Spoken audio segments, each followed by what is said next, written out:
About 10 years ago, I moved into a new home in Indiana with 3 roommates. I won't go into too much detail about where the home is located out of respect for my former roommates, one of which still lives there.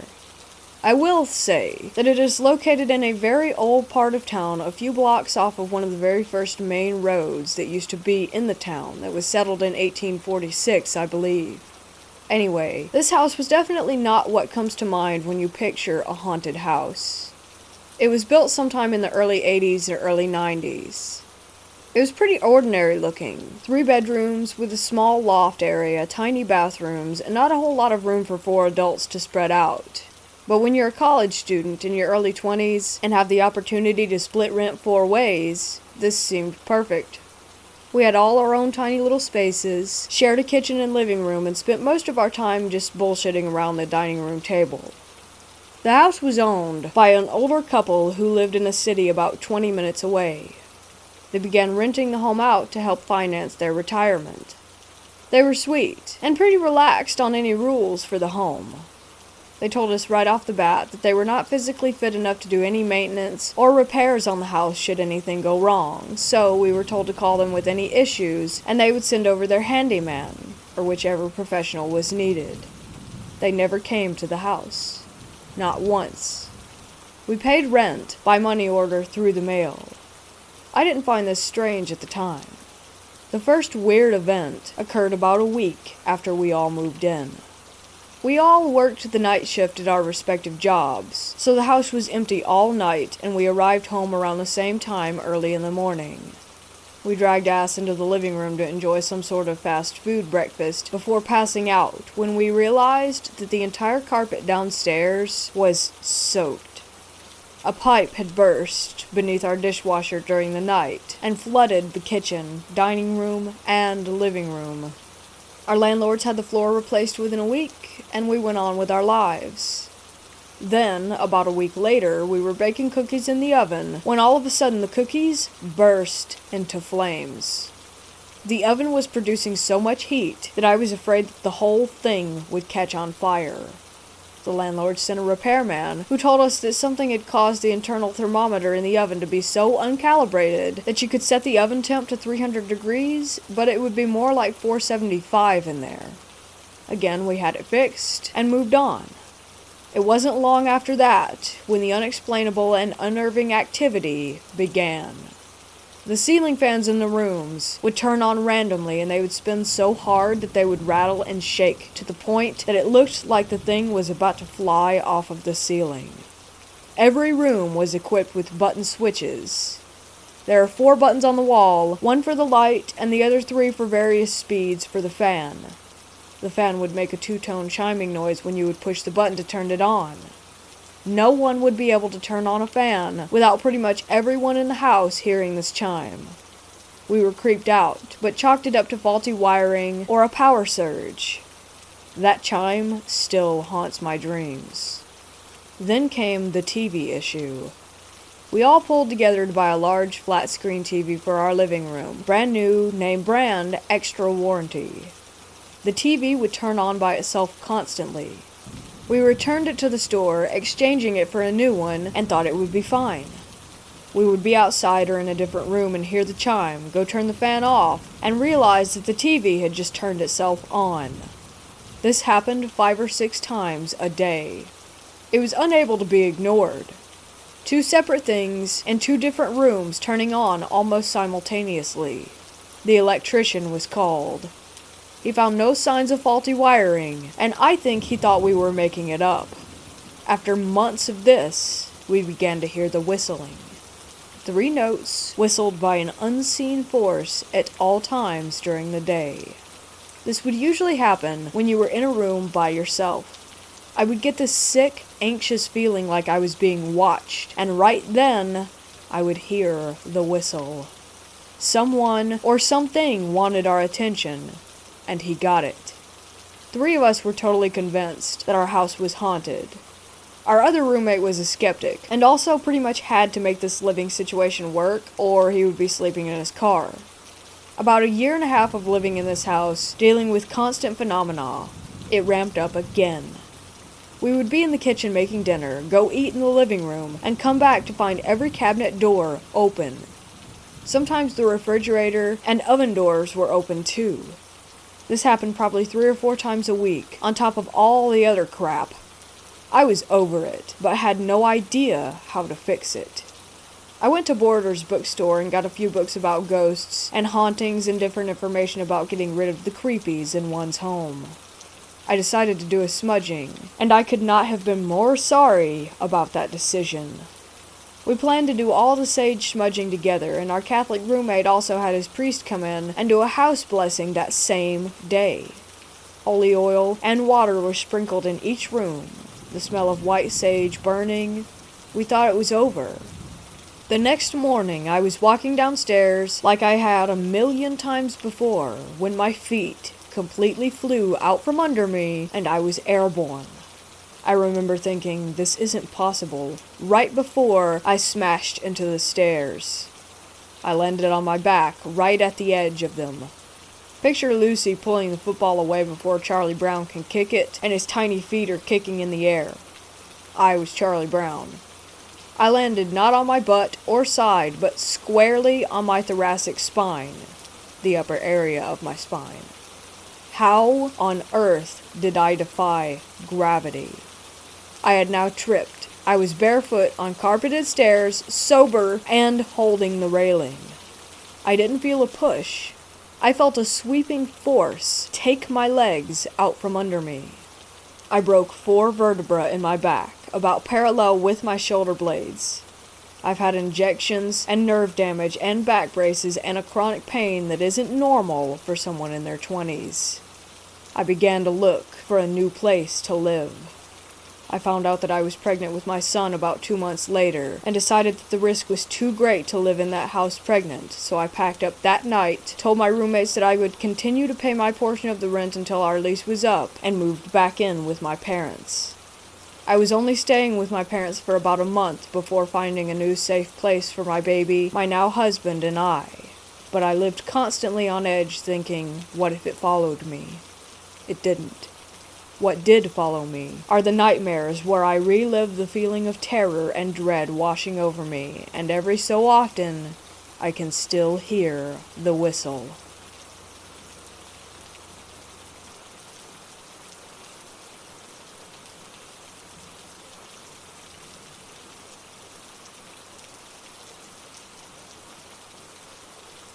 When I was younger and inexperienced, I decided to go to a spot in my small town that is supposed to be haunted. The story goes back to the 60s, when a man and a woman with 2 children got into a major argument, and she decided to leave with her kids. She packed up and left with her son and daughter, and began to head over a small bridge just south of town, when she noticed that the husband was coming after her in his vehicle.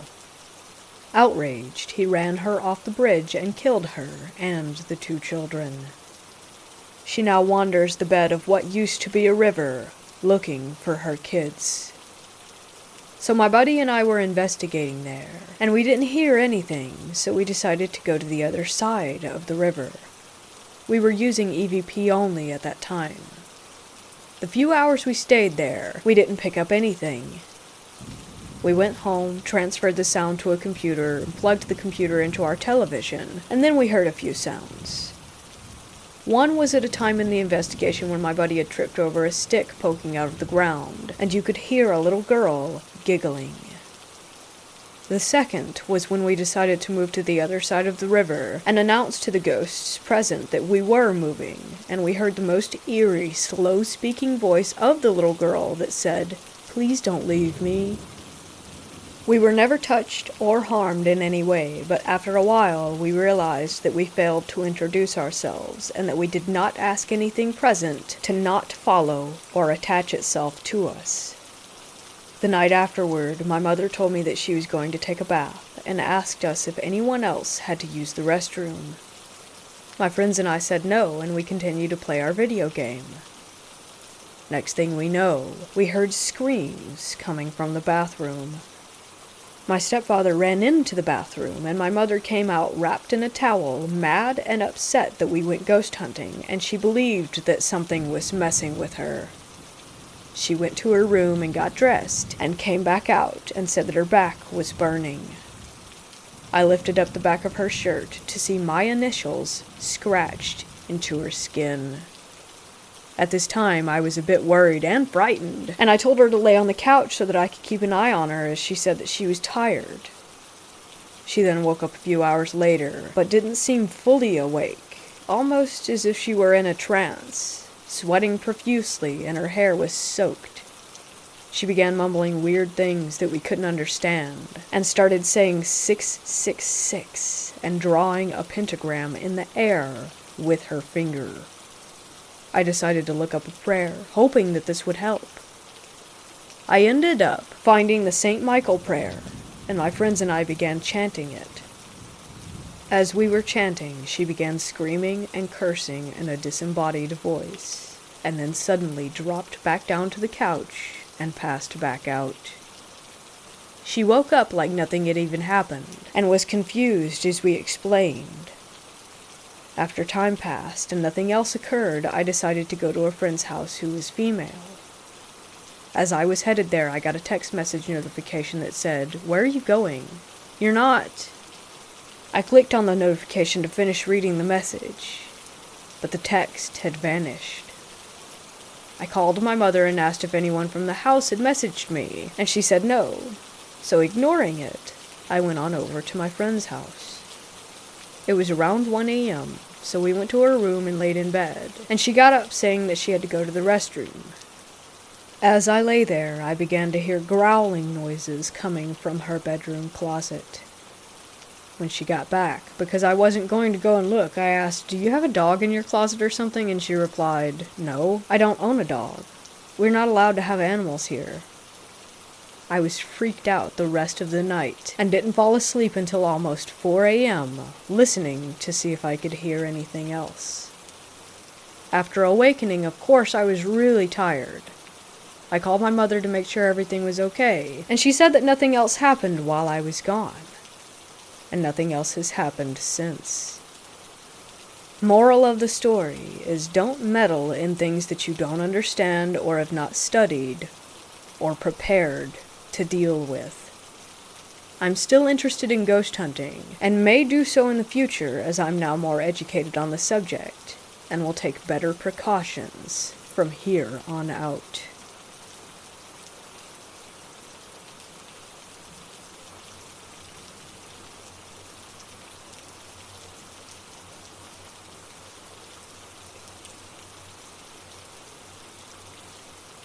This happened to me back in 2008 when I was 14, so my memory is a little fuzzy. My mom, brother, and I drove deep into the sticks of Tennessee from Texas to visit. We were only staying for the weekend. My mom, aunt, and grandmother were talking, and I don't know how we got to this conversation, but my aunt was telling me how she heard about this abandoned church that was supposedly haunted. If you went to the church and took the stick that kept the door closed and put it somewhere else, when you came back, it would be in its original place. There was a statue of an angel, and if you shined a light in its eyes at night, they would bleed. She was spending the night at a friend's house, and her friend also had another friend over that she wasn't familiar with. Her two friends decided to go out to this church at night, in the early hours of the morning. It was pitch black because it's out in the country. They lay a Ouija board on the truck and start asking questions. Basically, some spirit named John says that he was murdered by a gunshot some year in the early 1800s. I swear in this town there are more dead people than there are alive people. I don't actually know that, but it sure seems like it. The last question that they asked was, "Where are you?" And the planchette flew off the board. They decided they didn't want to look for it. Part of me wonders if it's still at the church and where it would be. So they checked the gravestones nearby and found John. Then they thought that they heard a gunshot and ran back to the truck and went home. I said I wanted to go to the church. She took me, my brother, and my cousin, who were the same age. It was about a 45-minute drive to get there, and the road that it was on was empty, nothing but grass. There was no way that you could walk there. Across the street was a field that went on for miles, and on either side of the church was just grass and trees. No streetlights. So when we get there, it's a one-room, white, little church. It's surrounded by trees toward the outside of the fence. The fence was black iron, and the opening was big enough for trucks to come through. We saw the creepy angel statue that my aunt had mentioned. We thought it looked like the Reaper. We pull up, and the gate is already open. Immediately, my brother and my cousin, who were in the back seat, were like, "Oh no, we are not going in there." And my aunt was saying, "Why is the gate open? I just don't understand." And I had my hand on the handle, and I looked at the gate, and I knew that something was waiting for me on the other side. I could see, maybe my mind made it up, but I didn't see it with my physical eyes. A ghostly white man with yellow, crooked teeth maliciously smiling at me. So I take my hand off the handle and say, "Okay, I want to go home." So my aunt backed out and went down the road a little bit further, and the closest thing next to us to turn around at, because there were little ditches on the side of the road in case it rains, was another graveyard. Not surprising. We passed by the church, and I wasn't expecting her to stop, but she did to take a photo with a digital camera, and the door was open to the church. We were all freaked out, and I swear I had this feeling like we needed to leave because something was going to chase us. When we got home, the three of us couldn't stop looking at the camera. The thing I remembered the most was that the treetops grew into a face. It looked like a big bald man with a crooked nose and a narrow chin. When my aunt got the picture developed, there were 4 orbs. 1 by the gate, 1 by the door, and 2 by the window. My brother and cousin swore that they had seen green eyes looking out of that window. I didn't sleep that night. I felt like something was hovering over me, waiting for me to fall asleep. I kept praying that nothing would happen. I tried watching TV to shake it off, but damn, there was no shaking it. I didn't sleep until I got back to Texas. That was my last night in Tennessee, and when I went back home, I slept with my light on every night for a while. And while we were there, I could just sense this unbelievable amount of hate from whatever was there. It was so aggressive and ready to attack. That feeling just pierced through you. That's my only experience. I will never doubt that there is a spirit world after that. My aunt sent me the picture, but I tore it up in 2012 because I was afraid that it would bring something bad into the house.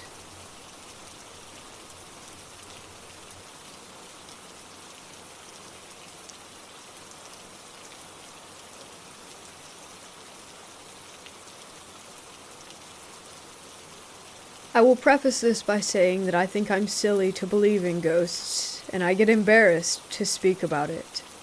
The alternative to believing that I was haunted is admitting that I am much more mentally ill than I had ever believed, which is absolutely possible. This took place over a few years in a farmhouse in the desert of Arizona. It was newly developed land. We moved into the place when I was 15. At the time, I was going through a lot emotionally and smoking a lot of weed. That might explain some of my personal experiences, so I'll try not to dwell on them too much. The house was set up almost plantation style. It was very wide, had a big wraparound porch, and lots of awkward corners. The front room was a tall library with an open balcony to the upstairs, which ran into long, skinny bedrooms.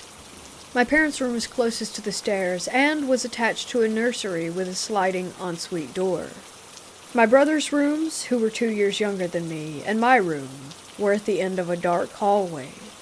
That side of the house never got sun, so it had bad vibes all around. Downstairs, there was a messed up Harry Potter-style closet, a sunken-in living room, a kitchen in the center of the house, and a sunken playroom for the baby. It honestly started the first day that we moved in.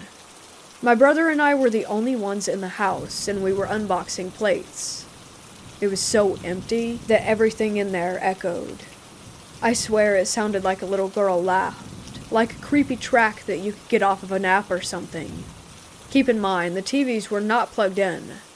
We were on an acre of land, far away from the dirt road, and my brother was way too stupid to pull a prank like that. I started hearing voices at night. This wasn't unusual. I honestly used to freak myself out so badly that I think I made noises up to scare myself. My parents had raised me not to talk about things scaring me, to tough it out and be a big girl. It was fine most of the time during the day. Everything bad came at night. I remember distinctly when it started messing with me in bed. In solidarity, my brother and I kept our bedroom doors open for the hallway's nightlight, and in case we needed to call for each other. We had a pretty messed up childhood that might have contributed to all the codependency I'll describe during this. I was falling asleep, but not quite out. I felt the blanket slipping off the bed and reached down to grab it. This was common. I didn't have a bed frame with a foot. It kept slipping no matter how I tried to tuck it. In classic horror movie fashion, the last time I pulled it, I felt tension. There was nothing it could have been caught on. I felt like the second I went from confused to terrified, it bounced back to me. I don't know how to explain this that well, but I was certain that someone was under the bed pulling it away from me. Later I moved another nightlight into the bedroom. It was a kind of spooky amber orange, and I convinced my parents to let me paint the walls cherry red. Again, I was almost asleep, but not quite out, so I don't think it could have been sleep paralysis. I heard the carpet rustle, and maybe joints cracking. It sounded like my mom had come in to check on me. I opened my eyes, and immediately froze. I don't think I've ever been more scared in my life. There was a woman crawling across my floor from the far side of my room to the foot of my bed. She was pale and stringy-haired as if she were going bald. I couldn't see her face. I don't know how I fell asleep. I couldn't scream or move. I think she disappeared under my bed. But again, this could always be a hallucination. My baby brother was about 7 months old when she started coming out during the day. My mom was a teacher at the time and was able to stay home with us during summer vacation. It was lunchtime and we were watching a movie quietly downstairs while the baby napped. There were noises upstairs, as if something had been dropped to the ground. We listened for a second before my mom ran up. She thought the baby had fallen out of his crib. We opened the door and found him sound asleep. There was weird white stuff on the floor. It took us a while to figure out that it was drywall or something like that. There was a crawl space to a small attic where the AC and insulation could be reached. It was barely big enough to get into and a good 9 feet from the ground. It also had to be pushed up and slid over to open. There was a visible gap. The carpet was a really ugly dark blue, so we could see the white spots on the ground as if something had been dragged from one side of the room to where the crib was, and it stopped right in front of it. My mom checked the closet and called my stepdad. He couldn't leave work, so he stayed downstairs until he got home and checked the crawl space. We have never had animals. It's really difficult for most things to live in Arizona, so wildlife is pretty rare in that area. He didn't find anything, or signs of anything living up there. This happened every other day for 2 weeks. We really didn't know what to make of it. My mom thought it might be the AC suctioning the opening upward. It stopped and didn't happen again for 2.5 years, until my baby sister was born and stayed in the same crib. Again, it happened on and off for a few weeks, and never again. To keep my own solo experiences brief, I had a period of 3 months where I straight up did not sleep. I went crazy. Every night, I felt like my bed was shaking. The instant I laid my head down, it would vibrate, the metal frame would sway, and I would feel as if something was pushing the mattress between the baseboards or sitting on the corner. I had my brother touch the frame one night to tell me if the shaking was in my head or not. He said it wasn't, but I'm still not sure if he wasn't just playing into it. I thought I might be having seizures or something. At one point I got so frustrated I started sleeping on the couch downstairs with the dog. I started hearing whispers too. Not a noise that sounded odd, but someone calling my name. My name has 3 freaking syllables. I would be in my room, door open, doing something at night after my parents went to bed. It was a female voice, but it sounded off. I don't know how to explain it.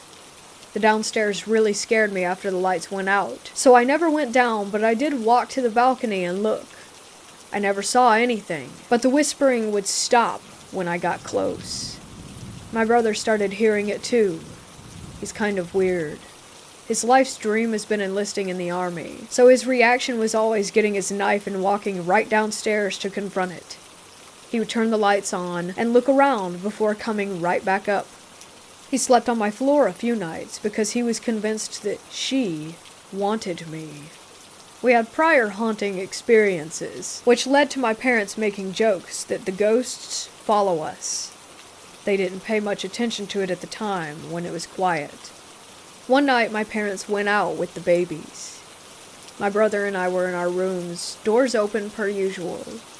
We started hearing something strange. At first, I thought it was the wind. It got louder until it was clear that a woman was wailing. I know it sounds crazy, but it was so clear. We hid in my room for what felt like hours, calling my mom. For some reason, it never occurred to us to call the police. Eventually, the crying stopped.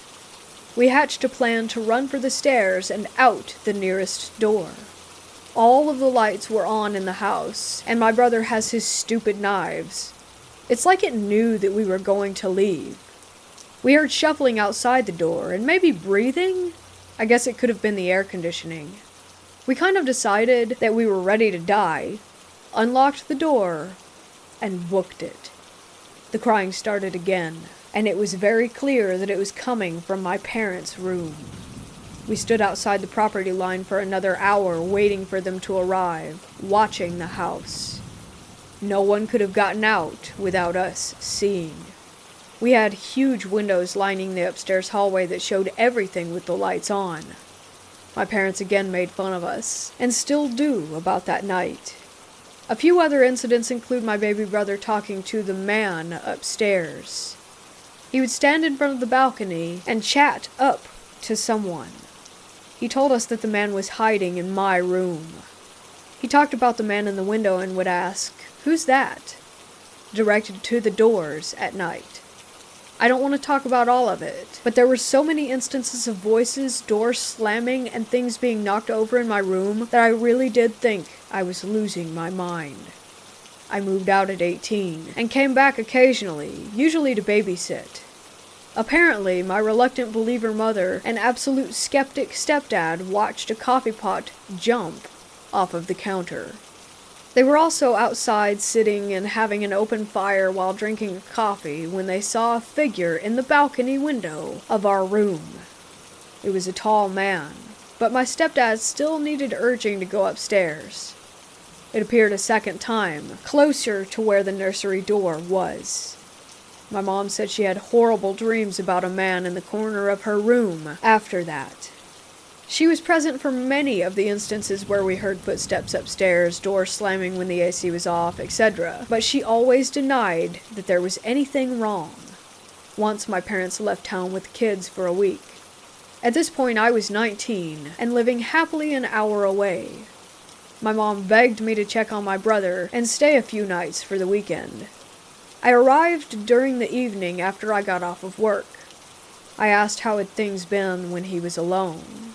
He said he was fine, he just didn't go upstairs at night and, quote-unquote, minded his business. He said if he ignored it and tried not to get scared, then it in return ignored him. He felt safe with the dog. We were watching YouTube and eating when we started to hear a deep noise.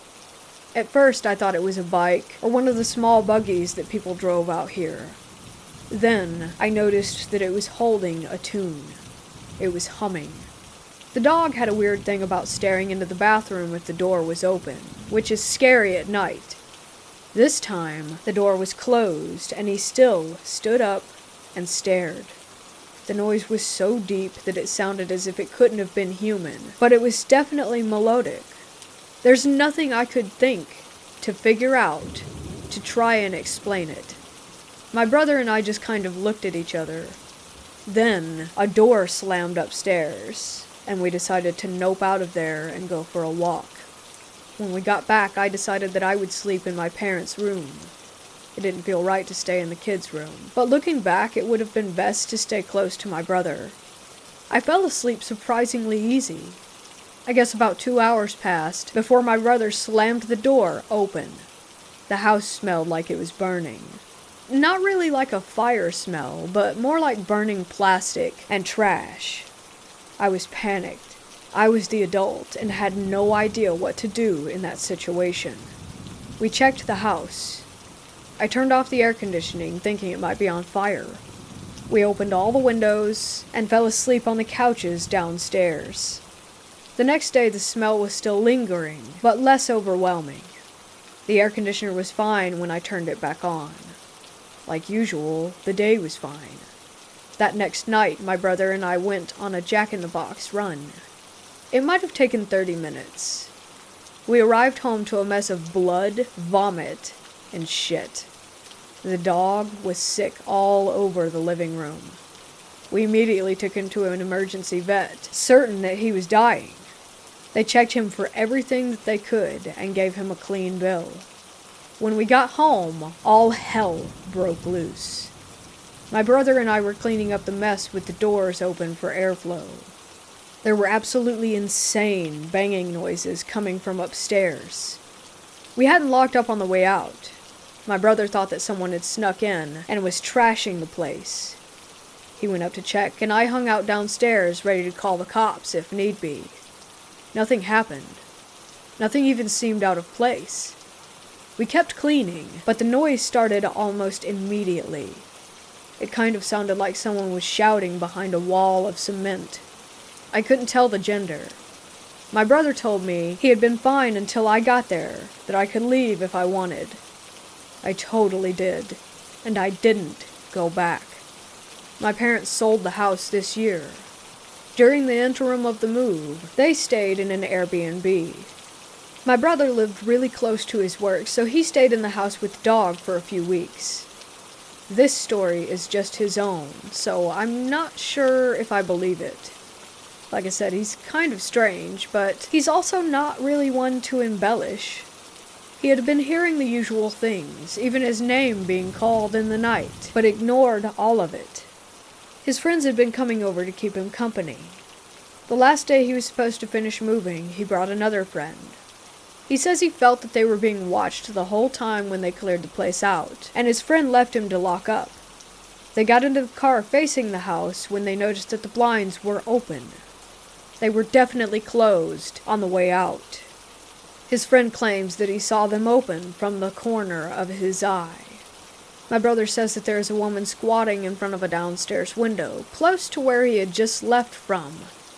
She was pale, her nose was hooked, and her hair was black and stringy. Again, classic horror movie ghost. He said she had black eyes with visible white dots in the centers. Inside-out eyes, as he called them, and she was smiling. He says it took him a second of shock to realize that she was looking directly at him. He felt sick, like she could walk right out and get him. They burned rubber when his friends snapped out of it, and they screamed at each other all the way down the road about what they saw. He called me right after to explain it, but I was with my own friends and not really willing to listen at the time. What messes me up is that my mom thought he had a psychotic break. He went into his room and cried all night at the Airbnb. She thought something had happened with his girlfriend. My brother is not a crier. I haven't seen him do that since we were little. When we got together and talked about it, his eyes teared up then, too. He said he didn't know why, but he knew that she wanted to kill him. He drew a picture of her. It's not great, but it still fills me with the deepest foreboding. It took me a while to realize that I saw her too, just once in my bedroom almost 5 years ago. Suddenly it made sense. I knew it didn't feel like a woman, but it felt feminine, like something pretending to be a woman. My ex brought this up today. We dated all through high school and had a few experiences together that she recounts as her only paranormal encounters. I would love to still think that this was my own delusion, but it was shared by way too many people. Maybe a few things can be explained, but most of it truly can't. It has affected me so deeply that I'm still terrified that if I think too much about her, she'll follow us a state away.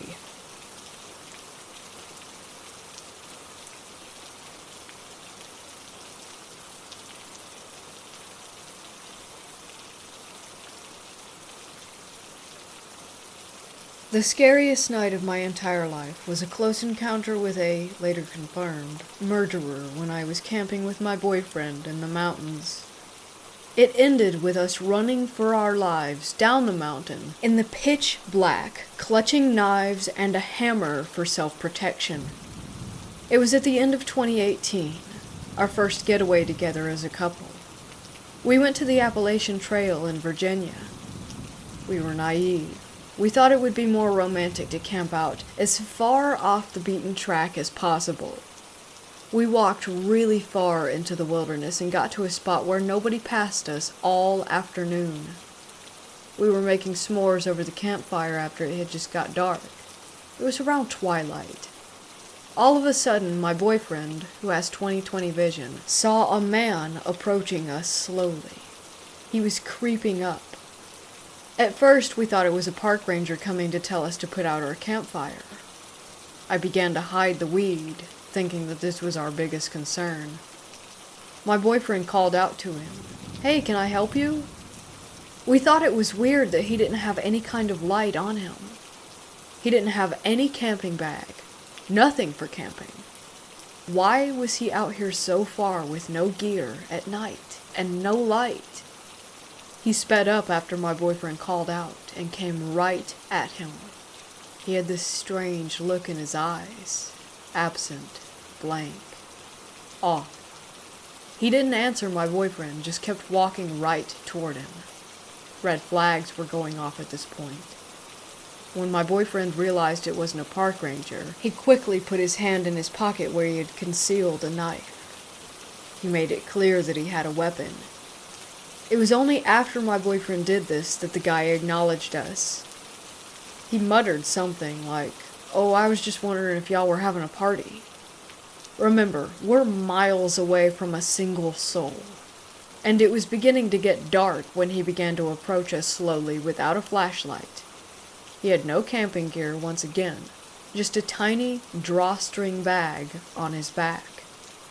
After he asked what we were doing, we didn't give him any response, but instead asked him what was going on. Again, he didn't answer. He just looked past my boyfriend towards the site. It was windy, so we had put up a tarp to shield ourselves.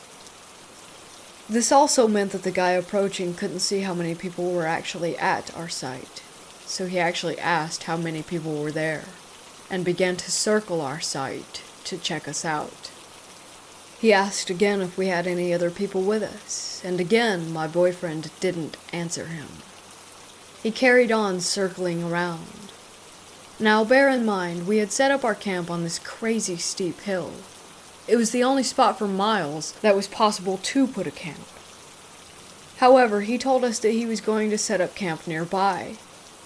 He proceeded to walk off in a direction straight up the hill. We knew for a fact he couldn't put a campsite there because of the terrain. Remember, he had no light and no bag with no camp gear. Nothing. We were silent. We listened to his footsteps on the leaves as he walked up the hill in this direction, completely off the path. He kept going for about 30 seconds, and then his footsteps stopped completely. He just went still, totally silent. We knew he was still there, but we couldn't see him, and by this time it was dark. I started freaking out. I didn't want to seem like a pussy in front of my boyfriend. We had to talk about whether or not we needed to leave. My boyfriend handed me a knife and said that if anything were to happen to him, I should run. When he said that, I knew that it wasn't just me freaking out unnecessarily. He said we needed to get out of there, and to just grab essential items. I was terrified that he was about to shoot us dead. Later on, when I told my boyfriend this, he said no. This was the type of guy who'd probably prefer to stab his victims to death. We began to walk/run down the trail in the pitch black with our lights off for at least a mile. My boyfriend looked back to see him staring at one point. He ran behind me to protect me. This experience has stayed with me. I still can't think of a rational or non-menacing reason why that guy was there that night. I've tried. Now again, this was at the end of 2018, but my boyfriend, now husband, and I were remembering it last night. I decided to type into Google if there had been any murders in the same place around the same time. There were. A few months after our incident on the same trail, an unhinged man with crazy eyes approached some hikers at twilight as it was getting dark. He behaved in a deranged and aggressive manner before stabbing a man to death with a 17-inch knife. A woman that was with him ran for her life down the trail. Finally, she raised her hands in surrender, and he began to stab her. Somehow, she managed to get away. The killer carried on wandering the trail and shouted out to other campers to give him a flashlight. They didn't, thank goodness. All of those details were the same ones as the guy who approached us. Same age, same deranged eyes, same lack of flashlight, same time, twilight, same look, same place. The more articles I read, the more I realized this psychopath had been roaming the trails harassing hikers for a while. A few different people had reported him. Not just us. Apparently, this erratic and violent psychopath was well known to law enforcement along the Appalachian Trail. His name is James Sovereign Jordan. We got lucky. It could have been us.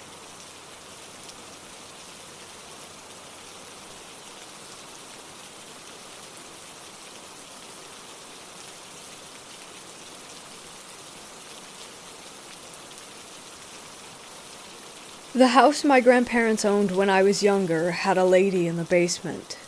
At least, that's what I called her. My older sister called her the lady on the landing, because she only ever saw her on the landing to the basement. Either way, basement. I haven't correlated any of my personal stories with my cousins or siblings except my own. My aunt used to live down there, and I haven't dared to ask her about it because she had an experience when she was younger where she was physically lifted out of the bed by her ankles, and because of that, you can't even mention ghosts or paranormal stuff because she covers her ears and walks away. But that's another story for another day. Anyways, my personal stories. I'll try to keep them short and sweet.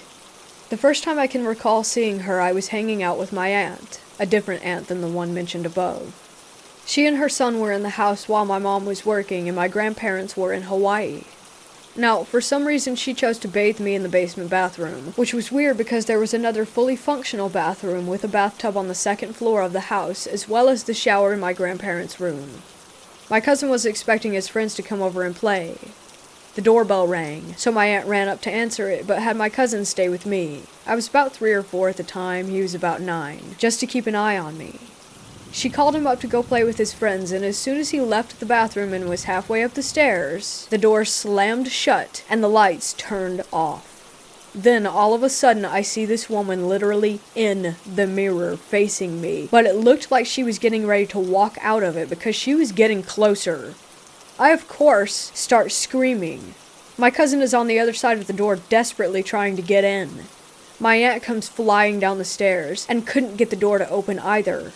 She kept telling me to unlock it, but I was stuck, frozen in terror. Finally, she gets the door open and sees nothing. She flips the switch on and gets me out of the tub, and nothing else was really said about it. Later that week, I was again with my aunt as my mother was working. I asked if I could sleep in Grandma's bed since they weren't there, and at the time, at my little size, that bed seemed humongous. She called them in Hawaii to ask for their permission, and they said it was fine. So I'm asleep in their bed, and I'm not exactly positive if it was a dream or an actual experience that had taken place. I was in the center of the bed. From there, you could see straight into their bathroom on the right side of the room, and then straight down the hallway into the computer room. Mind you, this is on the second floor now, not the basement. In this maybe dream, the bathroom light flipped on and I could see her again coming out of the mirror. It was like I was locked in place, but I could see down the hall in the computer room my mom sitting at my grandma's computer. I tried to call her, but it came out as a dull whisper. I tried over and over, but the sound just wouldn't come out. The woman actually made it out of the mirror this time, and got just a step out of the bathroom when I was able to get unlocked, and I ran down the hallway into the room where my mother was. Again, I don't think anything was ever actually said about this. Another time, maybe 2 years later, my mom and I were sleeping in the basement bedroom, and the closet doors were those full floor-to-ceiling mirrors. I saw her again, but my mom was within reach, and I woke her up and she saw this woman too, and grabbed me and ran upstairs. I guess a more adequate name for her would be the lady in the mirror, but I've been calling her the lady in the basement for what seems like forever. I know for a fact that the cousin from the first story saw her on a number of occasions. My sister saw her, my brother saw her, and a couple of other cousins when they would visit from out of state. It really only affected us kids. Over the past couple of years, I've asked my mother if she remembers it. My sister, my aunt that would watch me, and then her son and everyone is pretty much on the same page of, this was real.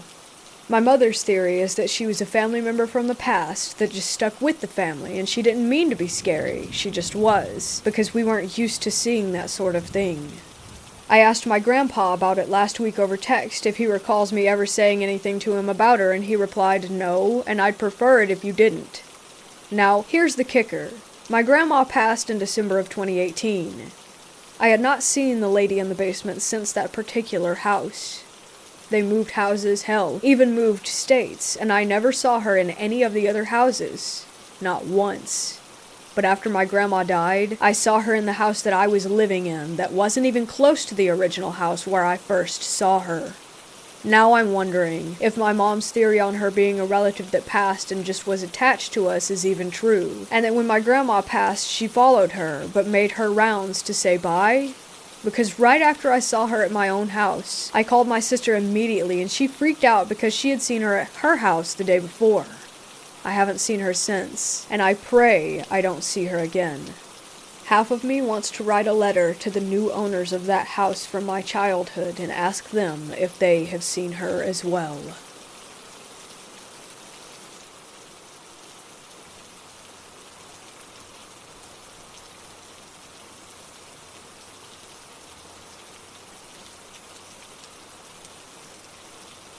When I was a kid, I used to go to summer camp every year. It was one of the things I really looked forward to, since I loved camping. One year I had a particularly weird experience that was one of those situations which was both scary and in some ways kind of funny when looked back upon years later. When I was 14, I was assigned to a cabin with several other boys, like in other years. A couple I knew from past years, a few I didn't. One particular boy was a guy named Wade. He was kind of off, in an almost but not quite nerdy way, like the kind of guy who liked to play sports but also liked D&D and would fire off random trivia. He was there with his fraternal twin brother, but because of some snafu on the part of the camp, they had been assigned to different cabins, even though siblings who were close in age were normally assigned to the same cabin, barring a specific request otherwise. We had bunk beds in the cabins, and each chose our bed early on. As fate would have it, I got the bottom bunk, and Wade wound up on the top. That night, when it came time for bed, we all turned in. I had a bit of trouble falling asleep, still being a bit wound up from getting to be at camp again. About 20 minutes or so after we'd all gotten into bed, the unmistakable sounds of a guy masturbating started coming from the bunk above me. Now, at that age I masturbated too, so I wasn't one to hold it against anyone else for doing the same thing, but Wade was, well, not really going to town, but he was making no effort to keep quiet about what he was doing. He went on for several minutes before rather obviously reaching his, climax, after which things got quiet again and I soon fell asleep. The next morning, after we were all up and making our beds, I noticed that Wade was the only one not around, so I made an admittedly crude joke to the other guys about how he'd really been having fun the previous night. The others all looked at me in confusion, and one asked what I meant. I commented once again about how Wade had been quote-unquote pleasuring himself rather loudly after we were all in bed, making a gesture of masturbating. Everyone still looked puzzled, and I said, "Surely at least one of you must have heard Wade getting his rocks off." After a moment, one of the other boys said that at the last minute, another camper in Wade's brother's cabin had canceled, and since a spot was thus available in that cabin, Wade had moved over there the previous afternoon. He'd never even slept in our cabin. Baffled, I looked up at the top bunk to see just the bare mattress, and glancing down to where Wade had dropped his stuff the previous morning, I noticed that his stuff was gone.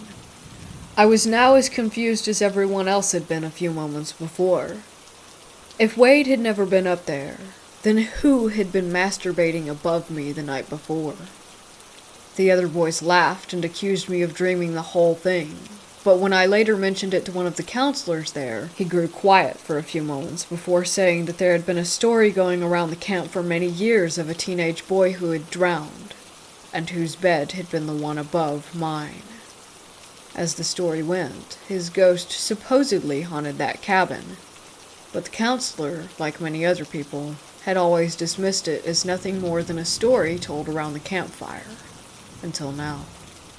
Granted, I don't know that I hadn't actually fallen asleep and just dreamed the whole thing, just like my cabin mates had accused me of doing. I know it sounds absurd. Who ever heard of a masturbating teenage ghost? But it seemed so real, I'm sure that I was wide awake when it happened.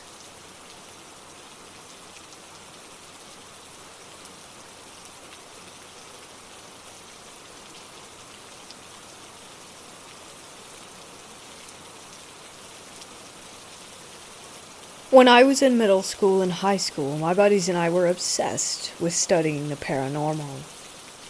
I had every book on ghost lore that there was, and I had read them cover to cover. We would build websites with our favorite stories and local folk legends. We eventually began doing films and video expeditions at night to houses, cemeteries, caves, etc. in the surrounding area. This is just a short collection of a few of the more eerie and fun things that happened. It started off with my dad driving us out to these places at night. We would tramp off into a field or cemetery while he stayed in the car and smoked a cigarette. I remember one night we walked up a hill into a graveyard and immediately heard howling coming from the area to our right. 2 of the 4 of us freaked out and immediately headed back to the car. My buddy and I recognized it as a pack of coyotes and decided that they were more afraid of us than we were of them. There was still something that caught his eye, and from our left, behind us at this point as we were distracted by the coyotes, he tore out before I had a chance to see what it was, and I was too slow to realize that I was standing alone in the middle of a graveyard in the middle of the night, in the middle of nowhere. When I turned around to see what the commotion was, I saw something that wasn't terrifying so much as befuddling. I heard the quick scamper of something relatively heavy running through the forest on the edge of the graveyard roughly 20 feet away. I shined my flashlight on it thinking that it was a deer, and I could see instantly that it was not. It was nothing. Not nothing as in there was nothing there. Nothing as in I could clearly see it kicking up leaves and hear the noise and even feel the vibration as it ran. But it was as if someone invisible were running through the forest not 5 yards away from me. I turned around and walked back to the car at that point, and haven't been back since. Later, when I got my license, I would drive us out on our own. One of our first treks was to the big house on my 16th birthday. We had to walk through about a mile of cow pasture to get there, but it was worth it. This was a classic haunted house with twisted stairways and decrepit fireplaces and a spooky attic. We had entirely too many people with us at that point, so it eventually devolved into me telling my best scary stories to guys laughing nervously and girls shrieking. We left after maybe an hour of exploring with nothing but some pictures of orbs and stuff to take back. My buddy the ghost hunter and I hung back when everyone else had left, walking a few yards behind. I suddenly got the feeling that we had left someone and did a quick head count of those in front. Nobody was missing. I looked behind at the house on top of the hill and saw a candlelight flitting from window to window in the attic. We sped our steps up a bit and caught up to the group without looking back again. To get to the big house, you have to go through a cemetery where a moderately famous Confederate officer was buried by the name of Champ Ferguson. My buddy and I decided to go back to this cemetery due to the violent nature of his death. He was hanged for treason in Nashville, and do some looking around. We took our flashlights and our camcorder. You have to park at the bottom of a small hill and climb some stairs to get into the small cemetery, and we made our way back into the very back where the officer's tomb was. I had my night vision on in my camcorder, and the screen flipped out, so I was using that to guide me through the otherwise completely dark graveyard. My friend had a flashlight that he was using, and I had mine in my pocket. We always checked the batteries to make sure that everything was working well before we left on these excursions. As I knelt down beside the headstone and was reading, the light from my friend's flashlight went out. I asked him to point it back in my direction to illuminate the faded text, and he said that he couldn't. It had died. I gave him mine, and he tried it, to no avail. Suddenly, the camcorder went out as well. We were in the middle of the dark with no one around for miles. We did relatively well staying calm. We had to grope our way around the tombs to get back to the road, all the while with the intense feeling of being watched from multiple sides. I almost broke my ankle when I got back to the small retainer wall and forgot about the steps in my hurry to get back into the safety of the car.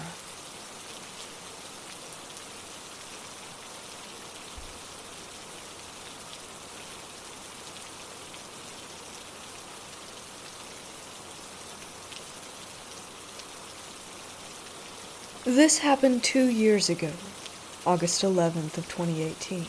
And since the anniversary just passed, I thought I would finally share this story.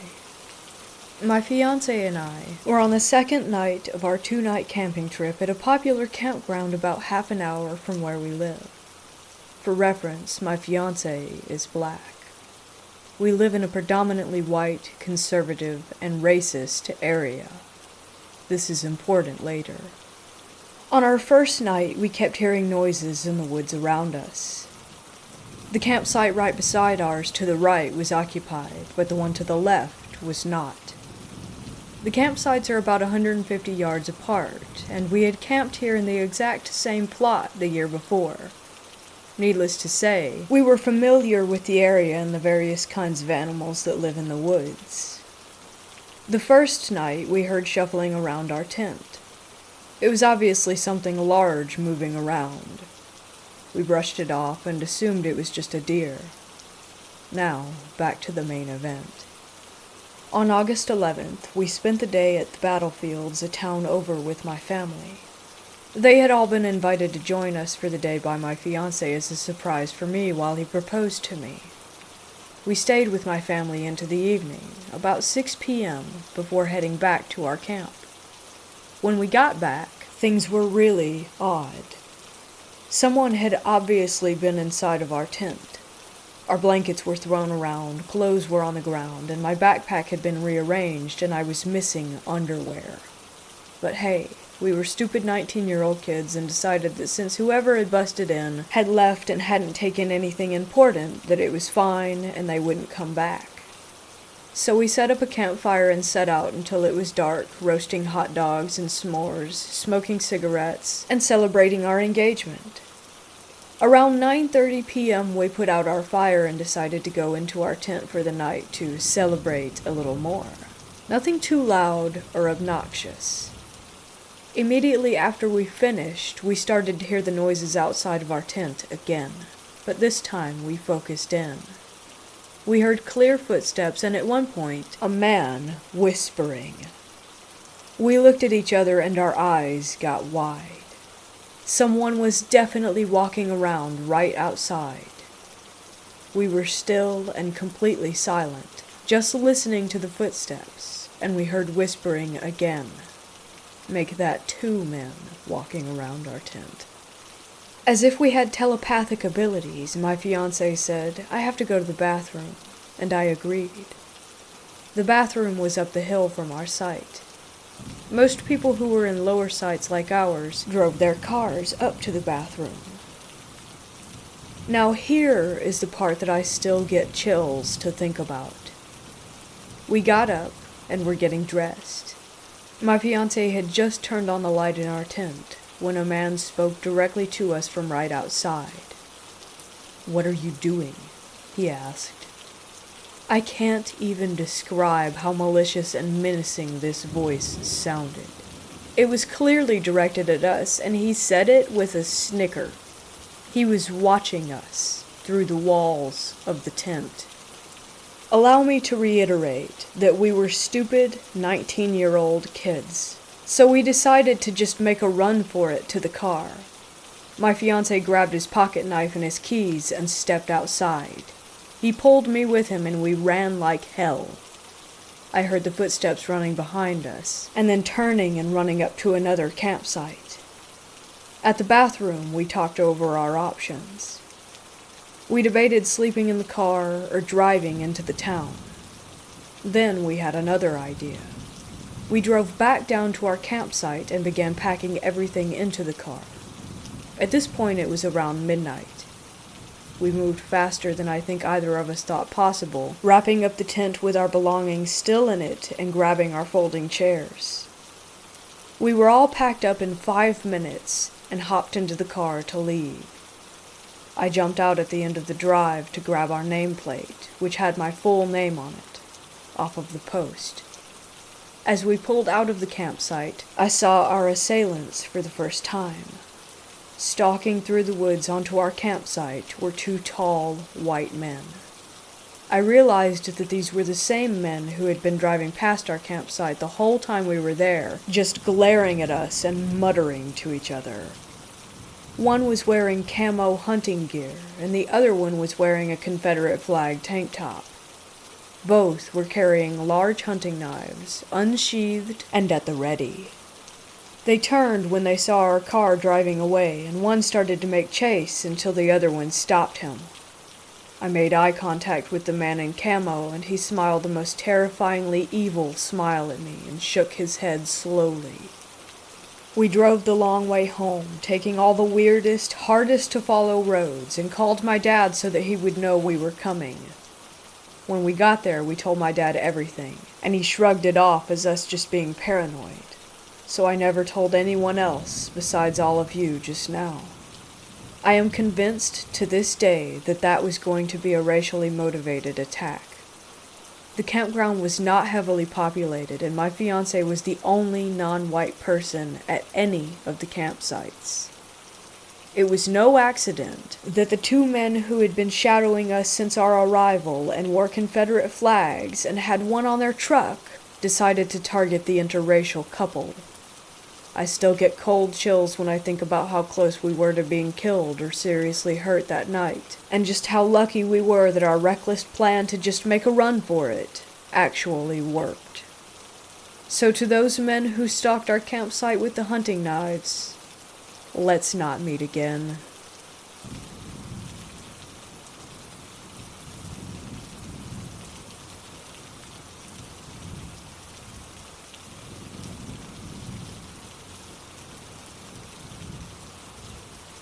In 2011, my older cousin bought a small, 2-bedroom, single house in a quiet neighborhood for retired folks.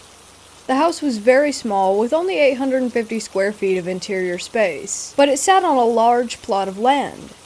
We could have easily fit 2 more houses like it on that lot, and still would have nice leftover space for yards and gardening. I was still a college student at that time, and I lived with my cousin. When he bought the house, I moved in with him. There were the 2 of us living there. According to the real estate agent, the house had been abandoned for around 3 years. The previous owner basically left it unmaintained and moved to a different state. The house had 1 main floor, a small attic, and an unfinished basement. The first time we walked in, the floorboards were already rotted out. We could see the basement through them. Everything was in horrible condition, and we would have to do major restoration to make it livable again. The property also had a small storage shed in the back of the lot. My cousin got a great offer, so he took the deal without much hesitation. Weird things started to happen when we began our restoration work. One day we were working on the bathroom. My cousin told me that he had to go to Home Depot for some stuff, and so he left. I heard him open the door, go outside, close it, turn on his car, and drive away. I was taking apart the old boards that were nailed on the bathroom walls. My back was facing the bathroom door. 5 minutes after my cousin left, the bathroom door, which was open, started to slowly move to the closed position. I knew this because I could hear the creaky old door sound that it made. I turned around and saw the door continue to close on its own. Then it stopped just as it touched the door frame and bounced back a little. I thought maybe it's just the wind. Then, suddenly the door pulled itself shut tightly, as if there was someone on the other side of the door. It happened right in front of me. I was only 4 feet away. No wind could have done that. Plus, all the windows were closed around the house, so there couldn't possibly be any form of breeze. You might think that maybe the AC caused it, but no. This old house did not have central AC. We had to put in window AC units afterward. At this point, I thought my cousin was messing with me, so I called out to him, but there was no response. Just silence. I opened the door, continued to call for him, telling him to stop playing around. But my cousin was not there. I checked the parking lot, and he was, in fact, gone. I even got outside and did a perimeter check, but no one was there, and I still cannot explain what happened. After the restoration was done, we moved in. My cousin sometimes went on business trips for weeks, and there would just be me in the house. The following happened whenever I was alone. One night I was studying and had my headphones on. I heard sounds of someone walking around in the basement, which was directly below my bedroom. It sounded like they had slippers on, and I could hear the sound of them dragging on the concrete floor with each step. What's weird was that I could not pinpoint exactly which direction in which it was coming from.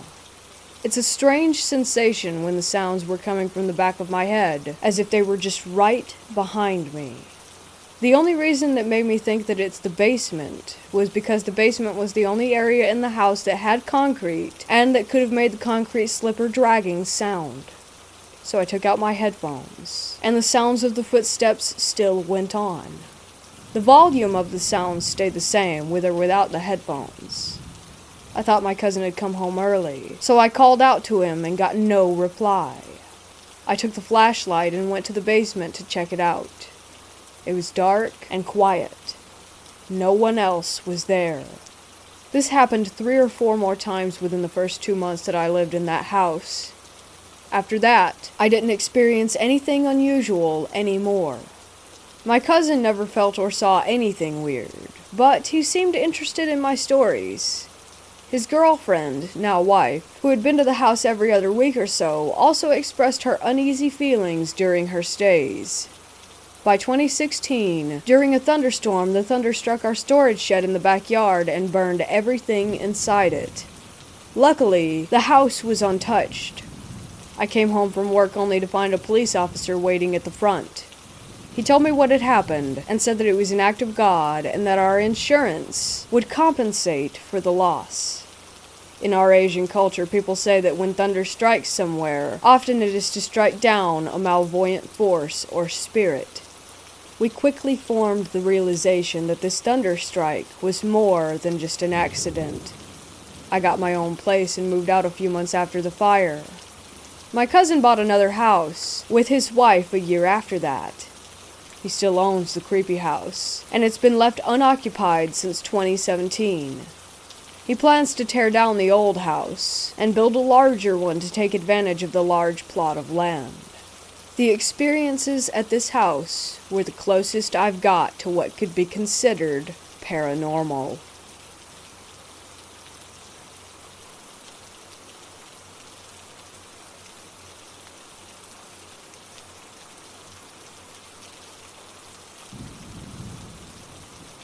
I have a story from about 2 years ago that really captivates me to this day. When I've told this story to close friends, they tell me it's straight out of a movie. I can't really disagree with that. This starts when I finished my first year of college in the Bay Area. I worked my ass off in school and I just wanted to have a wild summer, and I would do anything I could to get out of the house. My cousin was and is my best friend, and we basically did anything and everything together. When there wasn't anything to do, we'd take walks together around my rural neighborhood. I always lived near this old hospital, which used to operate as the biggest trauma unit in my area. Sometime when I was in high school, they shut the hospital down for some reason that I still don't know. It basically just sat there rotting for a few years before we found it. One day we were drinking a cold one and taking one of our routine walks and ventured away from our usual route through this peaceful, random field. We stumbled across this huge parking lot after making it out of the field, but it didn't hit me that this was the old hospital's parking lot that we had found. We made our way through the lot until we saw this massive building standing on the outside. The deteriorated banner said emergency room. And this was when we knew we had struck gold and stumbled across a back route to this abandoned hospital. We knew of this place, but we had never been here. We hadn't heard any weird, outlandish urban legends, nor had anyone that we knew been here before us. We pushed forward and checked out the perimeter. To our surprise, the first door we walked up to had a rock jammed in between the door frames so that we could just waltz right in. This was when it occurred to us that it could be a potentially bad idea if we got caught, and we could suffer some consequences. We agreed we would be quiet and respectful and make it a quick trip. This is where things take a turn, or a few turns. We entered the building and it was the most deafening quiet that I had ever experienced. The sound of the door closing was like a literal bomb going off. Once the echo stopped from the door, it dawned on us that this place was straight up creepy. We walked slowly, but the floor is covered in glass, which makes even the smallest of steps sound like Bigfoot lumbering around a library. We found a patient room, which still had a bed inside. We stopped at the doorway to look in because the floor looked sketchy. Out of nowhere, from around the corner, we heard the faintest, slow, drawn-out whistling. I've never in my life stopped what I was doing so suddenly. I just stared wide-eyed at my cousin because even a whisper sounds like yelling in this place. We both have our feet planted to the ground, because if we move, then we too will make ourselves known. At this point, we both assumed there could potentially be a squatter or a guard of some sort.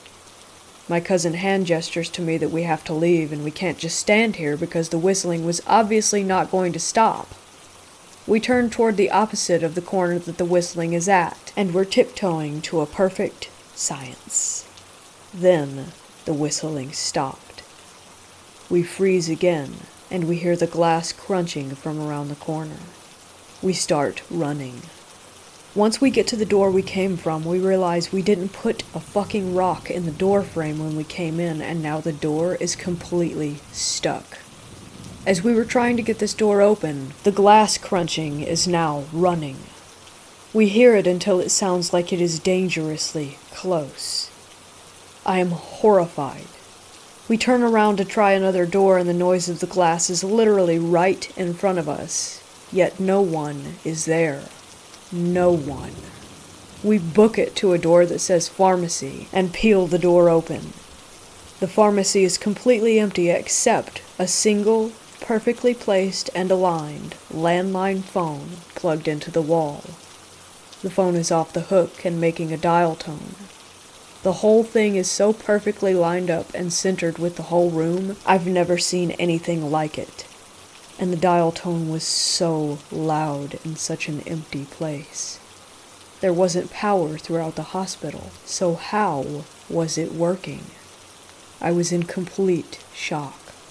We left and never went back.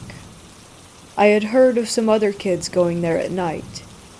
They told me that they also heard the whistling and thought someone was lurking in the shadows the whole time. It is a freaky world out there.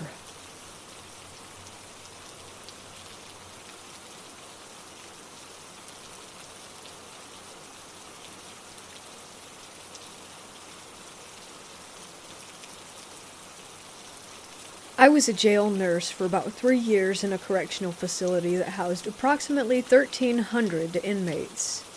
Loved the job, would have stayed longer, but administration sucked. Anyhow, that's another story. I worked night shift, and I've had some really creepy things happen that just could not be rationally explained. I worked both booking and infirmary, but the majority of the incidents occurred in the infirmary. Okay, so I was there maybe a month. Not a new nurse, but new to corrections. Anyone who has spent any time in a jail will tell you that when those heavy doors slam shut, it is a very distinctive, definitive, loud noise. To get into the infirmary, you have to have a key or be buzzed in via central control. So I'm sitting at my desk, and I hear the metal door outside my office click, like someone from Central has unlocked it, and it opens about halfway, and then just slammed shut. Now in my office there is a huge glass window so that the nursing staff can see any inmates that are about to enter. When the door slammed, I thought it was just one of the officers messing around, and I jumped up and went to the window, but no one was there. I called Central, and the officer that answered sounded like I just woke him from a sound sleep, and I said, "Haha, very funny." He had no idea what I was talking about. And I knew this officer, and I was surprised that he would go along with any type of prank, because frankly, he was kind of a jerk-off with absolutely no sense of humor. After that, I just thought it was some mechanical glitch. I sat down, and everything just changed. It felt colder, and I sensed that I was being watched. I was just all around uncomfortable. I took my stethoscope from around my neck and put it on the desk and left my office to go into the medical department. I stayed in medical for a few, talking to the staff in there, and then went back to my office. When I walked in, I went to grab my stethoscope off the desk to check an inmate, and it wasn't there. I looked on the desk, on the side, underneath. It just wasn't there. I should mention that when I left my office, I did lock the door as per protocol, and I'm the only one on the shift with the key. Now I think I'm going crazy, so I start looking everywhere, and I cannot find it. In my office there is a large closet that holds all supplies that is also locked, with the key being on the set of keys that I carry. Anyhow, later in the shift I needed to go into the closet and get something. I really don't remember what. And sitting in the middle of the floor is my stethoscope. I picked it up, and the heavy metal door outside my office clicks again, opens halfway, and slams shut. I locked the closet, locked my office, and went out for a smoke. I was scared shitless, but I had responsibilities and patients to look after. So I go back in, and I swear the whole atmosphere was lighter. It was warmer, and I felt way more comfortable. When my shift was over, the central officers rewound the tapes for me, and I saw the doors just open and slam shut with not a single person near them or in the hallway. I wish I could say that that was the last time it happened, or that I got more comfortable with it. I did not, because each time it happened it seems that the doors slammed harder, and that uncomfortable feeling lasted longer and longer, almost as if I were being stalked. Things that went missing were found in different parts in the jail. My pen case in the women's wing, my med sheets in solitary central control room, my portable blood pressure cuff in the kitchen. And each and every time something of mine would show up in another part of the jail, the officers and I would look at the tapes and see no one. Remember, I said I felt like I was being stalked. Well, that's because all these things happened to me, but no other nurse who worked nights.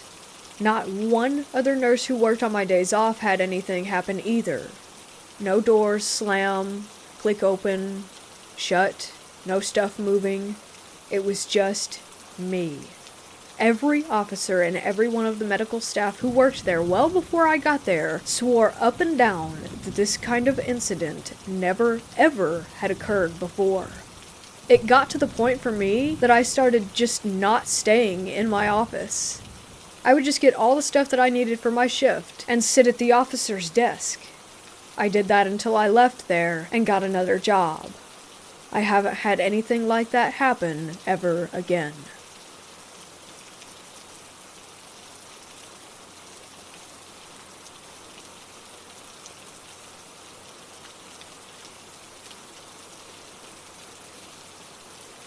This event happened to me last summer.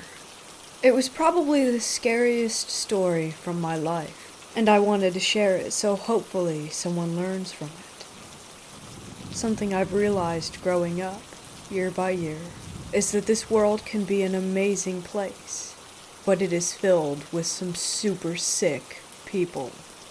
And unfortunately, I've seen that side of our world firsthand. I'm a very social person and love the opportunity to hang out with friends whenever I get the chance. I'm also the type of person who's always looking for the next big thing. I guess I should tell you that I was an 18-year-old male at the time of this story, and have a decent-sized friend group both of boys and girls. Throughout high school, we had done a lot of crazy shit together. Being just out of high school, we wanted to do something insane before departing for college. We all decided to go camping in the middle of nowhere for 3 days. Fun, right? And by some miracle, all of our parents thought that it would be fine. So we had 6 people along. Me, my girlfriend Stephanie, my friend Brandon and his girlfriend Kaylee, and Steve and his girlfriend Sarah. We had decided to have 3 different tents for each couple, for reasons that you could probably guess. Being a former Boy Scout, I was aware of everything that we needed to survive for those 3 days. Food, water, and other essential supplies. Being rebellious teenagers, we also stocked up on plenty of booze and weed for our fun getaway. So mid-July we depart for our camping vacation. After hours of driving and driving down back roads, we eventually find a place that looks secluded enough, but not too sketchy like some horror stories. There were houses nearby, but not that close. Again, we weren't looking for a sketchy wooded area, but unfortunately there was no cell phone service. It took us at least an hour to get everything set up. While the girls and Steve finished with everything, Brandon and I took a look around the camp while fetching firewood. We eventually came across a cool-looking trail. We weren't very concerned because there was a house within a mile radius and we assumed that it was those people that used this trail to hunt, which was big in that area, or that animals used it. If you're wondering about our car, we drove a Honda Pilot, which was Steve's, that had plenty of room for us and our supplies. We parked the car rather close to the site, so we had our eyes on it at all times. The first night, nothing much happened. We rolled a blunt, drank a little bit, and called it an evening. The next day we decided to explore the woods a little bit, but Brandon and Kaylee decided to stay behind to watch the site and spend more time together. We decided to go down the path that we had found. Around 20 minutes down the path, Steve spots a metal fence. We approach it to find a cemetery. The cemetery looked old, but there were signs of activity. And no, not some voodoo or cult shit or anything like that, like flowers and notes that people left behind. And beyond the cemetery, we saw a bigger trail that had tire tracks and a half-assed parking lot for the cemetery. We ventured down the path a bit more to spot some deer and then head back because it was getting late. That night, we really partied hard because we were about to leave the next day and didn't want to return with extra beer or weed. Now this night was the polar opposite of the other night. The other night was peaceful and we assumed the same about this night as we began to turn in. But boy, were we wrong. You would assume that there would have been warning signs earlier in our trip, like a rusty knife on the path or foot tracks around our site, but no, not at all. All of us woke to a blood-curdling scream coming from Steve and Sarah's tent. As we hear the fabric being ripped by what we assumed to be something sharp. I guess Steve hit the guy really hard with his flashlight and was able to get both himself and Sarah to his car. Now here's the issue. Steve's tent is closest to the car while the other two tents are closer to the trail.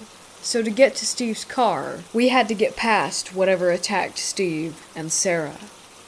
Luckily, all our drunken selves were gone because before getting into his car, he yelled cemetery and it clicked in my head. The trail on the other side. So I quickly grab Brendan, Kaylee, and Stephanie and start running toward the trail. I use my phone flashlight to help see.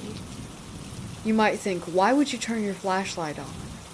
Well, last thing I wanted to do was miss the cemetery and be lost in the woods with the guy who attacked Steve. By the time we get to the trail, Steve and Sarah had noped the fuck out of there and we could hear the guy chasing us, but from several yards behind. We were able to find the cemetery rather easily, and I hop over the fence first. When we all get over the fence, we notice that Steve had not arrived yet, so we all hid. Luckily, to our advantage, it was pitch black by the time I turned my flashlight off, and we all hid in complete silence. My heart dropped when I heard the metallic shaking as if someone were climbing over the fence behind us. The guy had tracked us down, probably due to the fact that Steve had yelled cemetery. We all stayed as still as we possibly could as we heard the ground crunch as the guy took slow steps. When in fight or flight moments, you're capable of a lot more than you would think, and your brain is put on some super high alert mode. As the guy approached, I realized I had my small Swiss Army pocket knife in my pocket. As the guy's steps grew closer, when he was right on top of me, I grabbed the knife and lodged it into the back of his knee. The guy tumbled to the ground with a shriek of pain and a metallic sound as he dropped his weapon. Soon the pair of headlights came around the corner. Steve had made it. We all got up and ran toward the car. As I stood, the light gave me a glimpse of the guy. He was tall, bulky, and had a look of pure hatred in his eyes as he clutched at the back of his knee.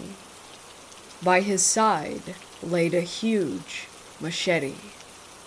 I was the last one to get in the car, and even before I fully closed the door, Steve had floored it out of there. The girls were bawling their eyes out.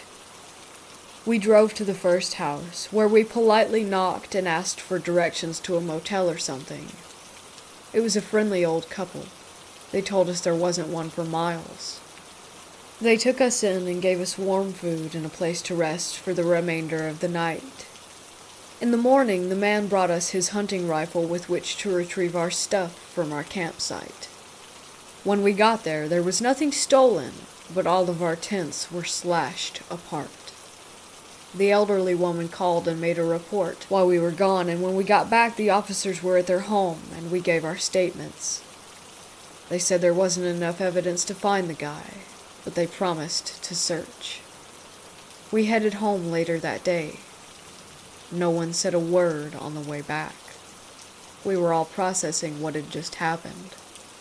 The police unfortunately never found the guy. College split us up a bit, but we barely talk about it as a group, and it's been a year. My advice to all of you is please find a populated place to camp. Be in reach of help and the police. Stay safe, please.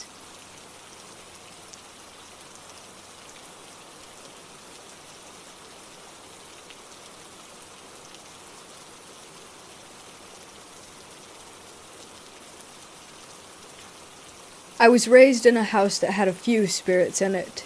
My family are all skeptics and would always find a way to explain things. A few experiences, and then I'll get to the main story. 1. Our house had 3 stories, with technically 3 master bathrooms, 1 on each floor. The one on the main floor we used as an office.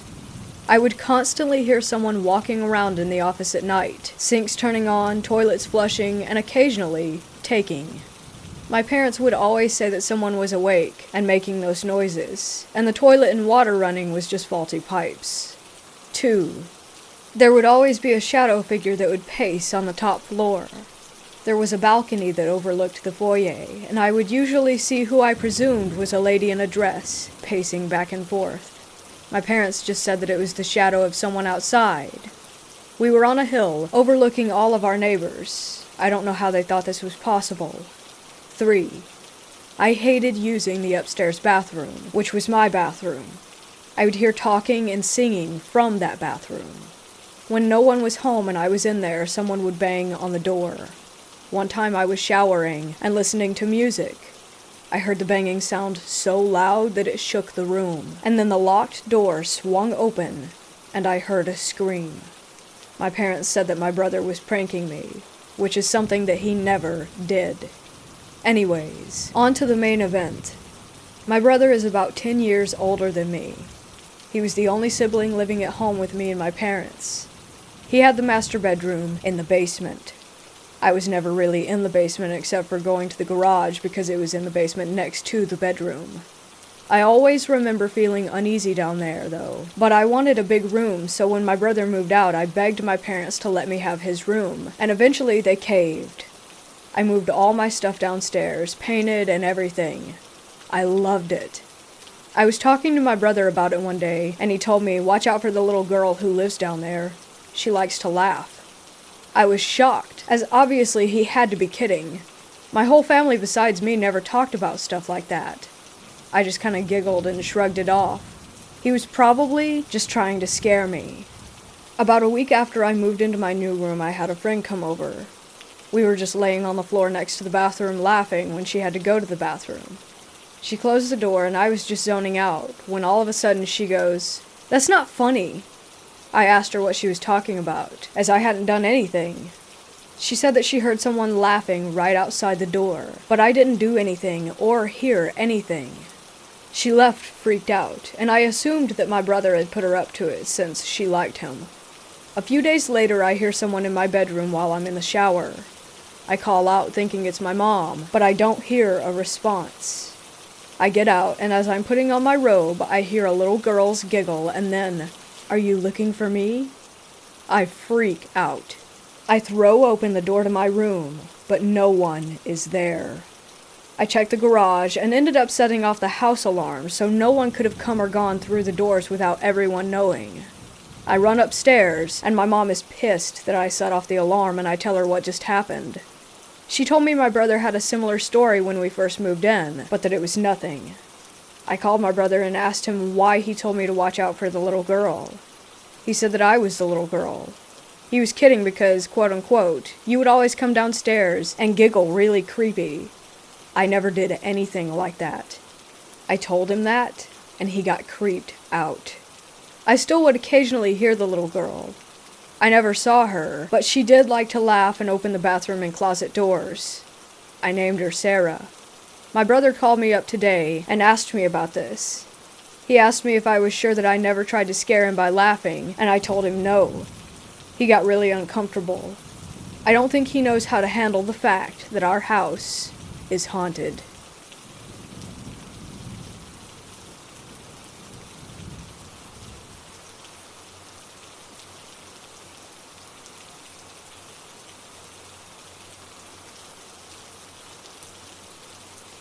I'm employed as a policeman, and I work the night shift in a tiny little town. The population here barely breaks 1,000. Needless to say, I know the town well enough to be able to tell when something is wrong. Near the center of the town, there's the old school they used before they built the new elementary and high schools. The building is listed as a historical site and can't be demolished, but due to asbestos, renovations would cost the town too much to be worth the work. This school sits within feet of the public library, and behind it sits the town's fairground. It isn't an official fairground, but every year they had bull riding and small shows that they would put on for kids during the summer. With all of those details out of the way, I will explain what happened. I noticed the backlight to the library on, which is not normal since it wasn't on all night, and it isn't a motion light, so I parked on the north side of the old school grounds. I walked through the fence and had to pass the school to get to the library. I would stop every few feet and listen because the gravel was so loud. When I stopped the second or third time, I thought I heard a squeal in the school, like the sound of a door. At first I didn't think anything of it, since I figured I was hearing things. The town just replaced all the windows on this building, so I thought I wouldn't be able to hear the inside. When I investigated the light and found all the doors locked, I started walking back around to my car.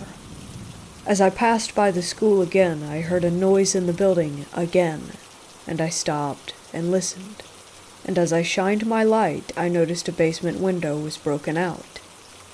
So when I walked up to the window, I looked down and in, and didn't see anything. I kept walking, and I heard the squeal again. It reminded me of those bathroom doors in schools that the hinges always squealed really loud and echoed. When I came around the corner, I saw 2 cats roughhousing in the dirt. They stopped to watch me, and then both of them turned and looked at the door. I couldn't see for myself because it was around another corner. One hissed, and they both bolted away from the school, which put me on edge. I know this school is absolutely not in use, nor are there any plans to use this school anytime soon. Also, the local kids and homeless don't come here, ever. It's a landmark the city as a whole really admires, and there hasn't ever been an issue with breaking and entering, at least not for a long time. So when I came around the corner, I saw the door and I walked up to it to see what the cats had run from. I looked for other animals, but that didn't make sense because they looked up as if someone were standing in the window of the door. Not like they would if it were a raccoon or a dog that ran off without me seeing. When I looked in the window with my light, I could see a gigantic Raggedy Ann painted on the wall, and I assumed this was the kindergarten section or something. And then I stepped back from the door getting ready to leave, and I heard whistling. It wasn't really loud, but it was loud enough to make me stop. That little voice in the back of my head was talking now and telling me I was just hearing things, but the dude that likes the dump of fear of the unknown told me to go back to the door. So I went back and listened again, and I know it was whistling. and not like the squeak of an animal or an object from inside. It got louder when I came to the door again, and it had a tune, but I don't know how to describe it. So now, thinking someone is in the school, I went around and checked all the doors, including the second floor door that I had to climb the rusty metal stairs that were more like a death trap to see in through. When I couldn't find a way into the school, I checked it all over again, and when I left, I couldn't figure out what it was. The whistling had stopped, and I even hung around outside for a few minutes without my light on, just watching, figuring out if someone was in there. They would eventually need to use a light to get around or to get back out, but there was nothing after 20 or so minutes. So I got in my car, circled the block, and parked down the way with my lights off to watch for someone to come out at some point. But no one did, and there haven't been any lights on. I know this story seems kind of boring compared to the others, but working nights gets you on edge. And for all the things I know I experienced before, this was in my top 5 bone-chilling moments while on the job.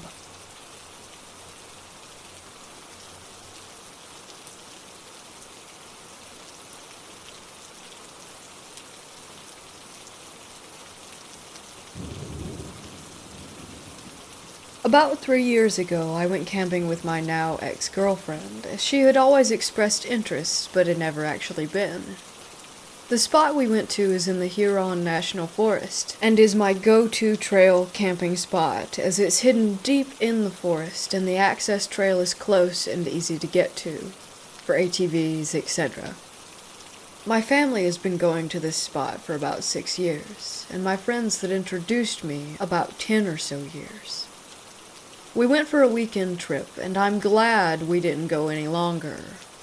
When we got there, everything was going well, except we did notice a group of people that were hanging out next to our campsite, but they were just stargazing, and soon they left. Then around midnight is when the weird stuff started to happen. At first it sounded like someone was laughing at us, but the laugh never ended, and got very high-pitched as it just kept going. After a while, we both got kind of scared and went into the tent to try and sleep, and that's when the laughter/noise moved up higher, and then started to circle the campsite. After a while of that happening, it just suddenly stopped, and then started again around 3 a.m.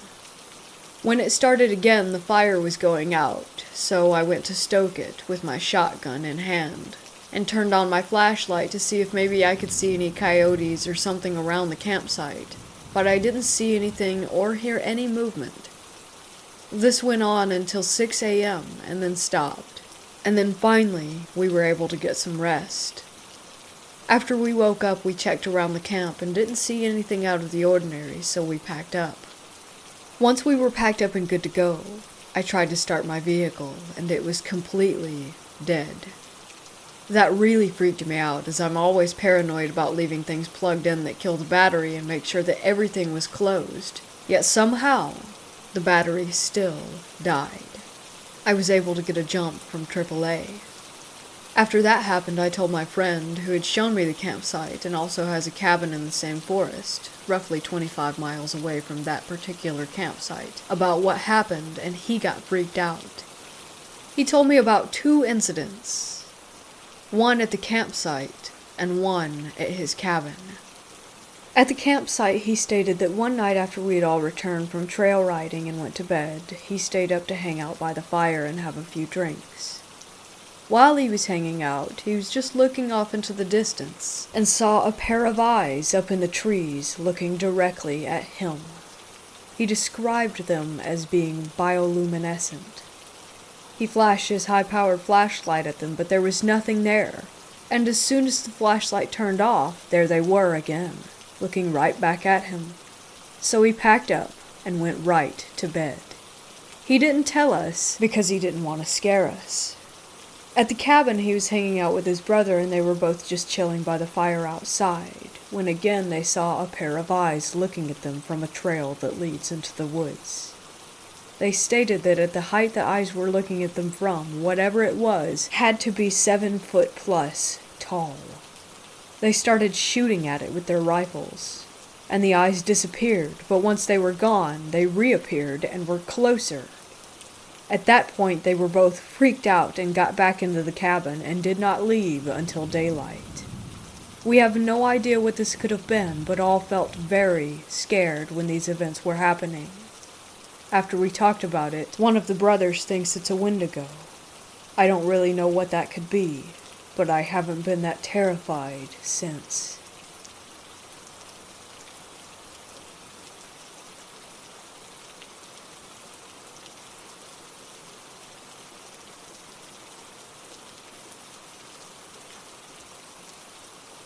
I work in a hospital as a nurse. I was on a row of nights, which I dread. I ended up having 5 patients, 2 of which were under care for cancer. There are 2 events in here from 2 separate nights. 1.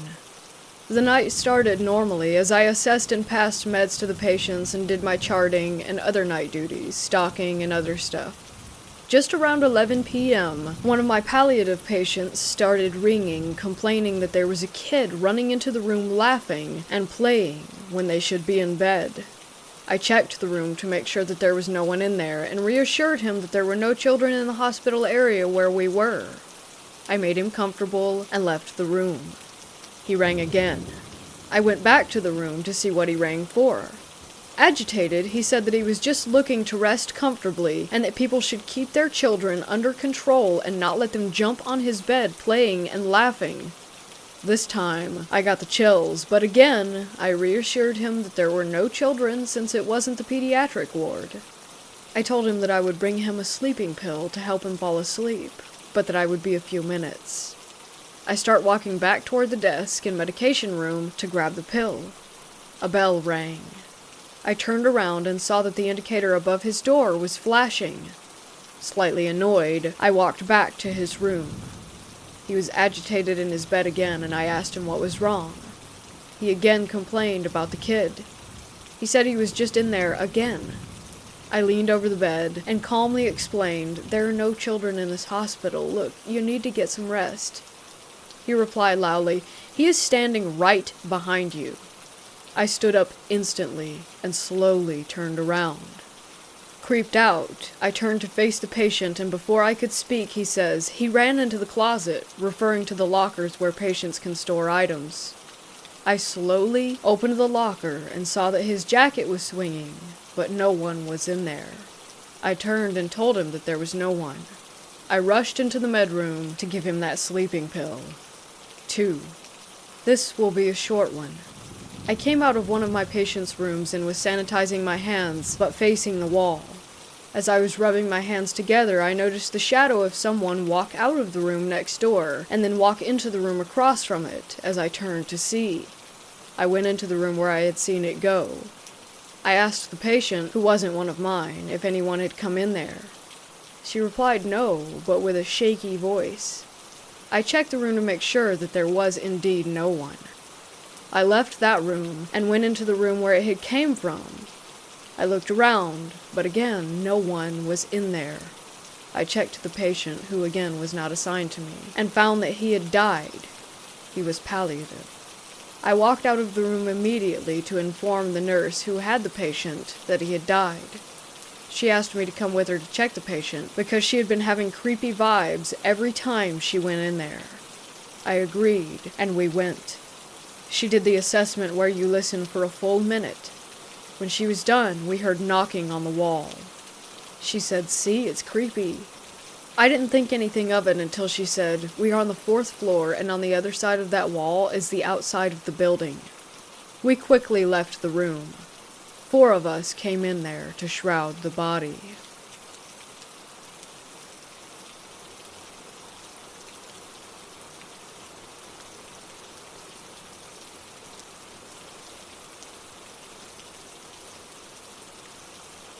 I live in the basement of my parents-in-law's house, and my wife never goes down to my room. I'm almost always in there alone. Since I've lived there, a few things have been happening that I dismissed as ventilation or something or other, such as my door slowly creeping open. Frankly, I wouldn't even have noticed something opening if it weren't for the green indicator light of something I have plugged into the wall outside my room. At night, if I have to leave my room, I exit and make an immediate left and dip into the bathroom. I can almost always sense an entity in the living area or bar area of the basement. This feeling is compounded when I exit the bathroom and my reflection appears on the wall of our sliding doors. Sometimes, I do not have a face in my reflection. I quickly re-enter my bedroom and shut and lock the door. Some nights there's a knocking from within my mattress that wakes me up, usually between 3 and 3:15 a.m.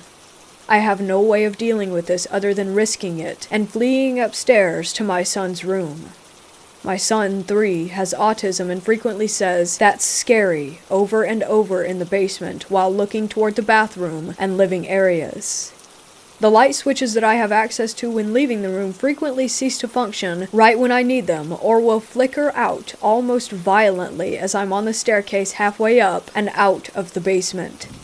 I can hear rustling in the middle of the night sometimes as well, and I occasionally convince myself that it's just a mouse. Lately, this has graduated to the sound of footsteps in the ceiling in the middle of the night. Most recently, when I heard these footsteps, there was no one home but me, and I searched the house wielding a knife for an intruder to find no one home. I think that this entity is aware that I know it exists, and I interacted with it via the mirror once, and it contorted my face.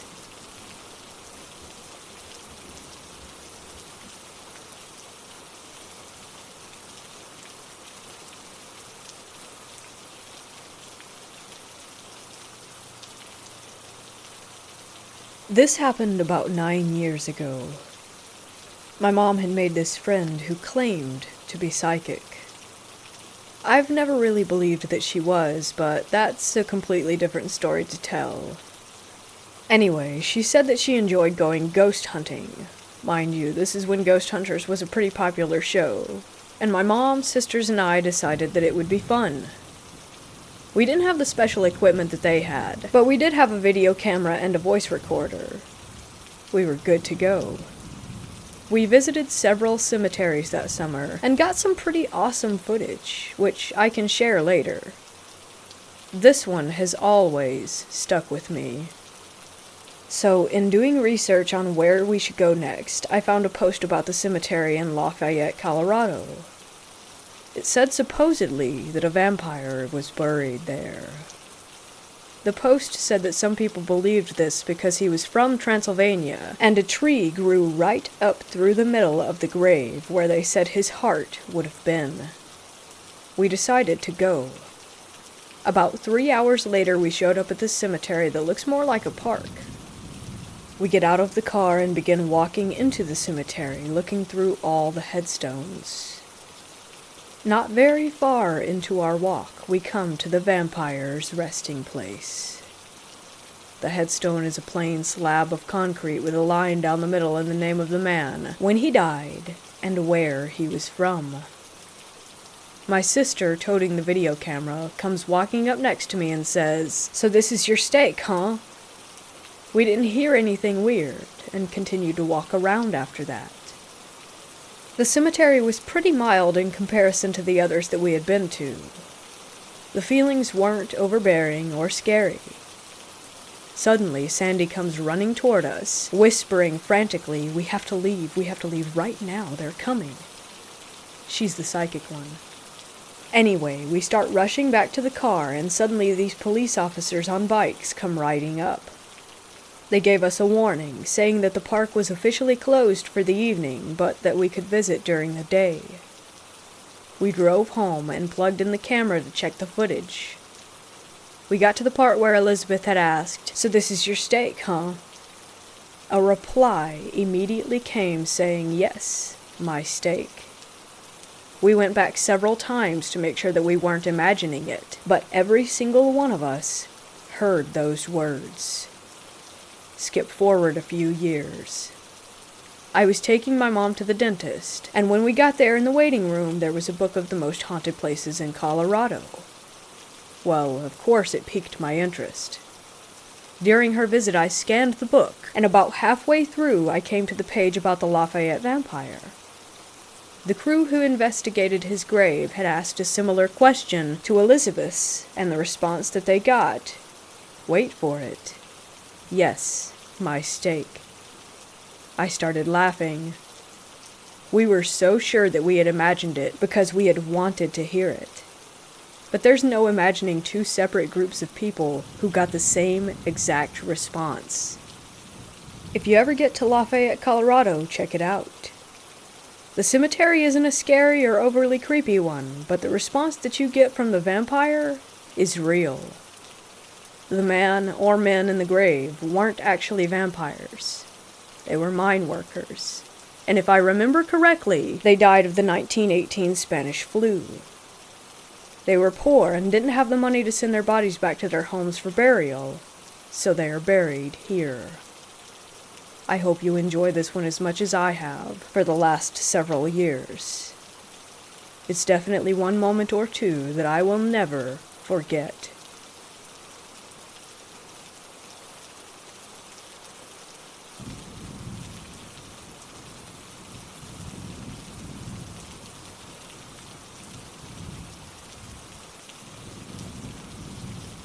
I've worked 3.5 years now as a psych tech at a unit that covers the southeast portion of my state. The unit I work on you can think of as the ER for psych. We admit individuals who are having mental breaks or who need help for self-harm, being disabled from their psych disorder or harming others.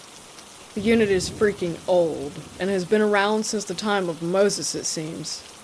Even though weird events go on, it's a pretty awesome job helping others, and I love working here while I finish going to school. I will say to start out with, that most nights on the unit are really quite boring. Naturally, with the type of individuals that can stay here, the unit can have a change in its feeling rather quickly though. I've had individuals who I've never met before know strange things about me or other patients, such as where I've buried my dogs, names of family members, or the streets that I've grown up on. You'll get a weird vibe walking by certain patients. At times, my patients will say creepy stuff, such as being told the devil has sent its demons to watch me and not mess up. I witnessed a lady who came in for suicidal thoughts slowly progress to sitting in a corner and screaming "no, stop," till she couldn't talk. This lady shouted and shrieked the same phrases over and over in an empty room. The unit also has one room that I dislike because no matter who gets assigned to stay in that room, they always seem to get much worse before they get better. The room is always cold, even when the heat comes through the vent. I can recall 4 patients asking to switch rooms because the shadows in the room surround them when they sleep and buzz at them at night. My most recent experience was while doing my safety check in an unoccupied room which had the door open. Previously in the shift I knew it was locked because I had checked all the unused rooms to make sure that they were indeed closed and locked. I thought housekeeping had come up to clean the room possibly, since a patient was discharged from in there the night before. Next thing I knew, I had a soap bar and a shampoo bottle thrown at me. It wasn't a joke throw either, but a rip right at me. The door slammed shut. I think a patient is in there now. I open the door to a completely empty, clean room. I lock it up, pick up the soaps, and try to tell the other tech that I'm working with what had happened. We pull up the camera and sure enough you can watch that event unfold in the hall. Not all experiences are bad or evil on the unit. The patients will sometimes tell me that they had family that's passed on stay the night in their room and visit with them until they fall asleep. Another time I had one patient tell me that a giant white figure stood guard by their door and kept the shadow figures from coming in until they were finally able to doze off. We do have regular figures that walk the yard and hang out in the rooms. One we call the engineer because the figure is always being seen in the utility closet. The mysterious stranger resembles a character out of a game. He's a tall guy in a tannish trench coat and business hat walking the same path around 3 in the morning and disappears after he passes by a big elm tree. Before you come onto the unit, there's a fairly large gym to play basketball, lift weights, or exercise, which low-risk patients can use with a staff member. Before you come onto the unit, there's a fairly large gym to play basketball, lift weights, or exercise, which low-risk patients can use with a staff member. On my 4th meal break, I usually eat and do a little working out. The gym also has a radio to hook up your phone to and to jam some music. This particular time, I'm shooting hoops and listening to Metallica. My break ends, so I put the ball away and unplug my phone to leave. As the music cuts, I hear a soft voice say, "Keep playing." Similar story from a coworker from the same place. When she turned the music off, she heard someone picking up singing where the song had stopped. Apparently, they also enjoy music just as much as the rest of us.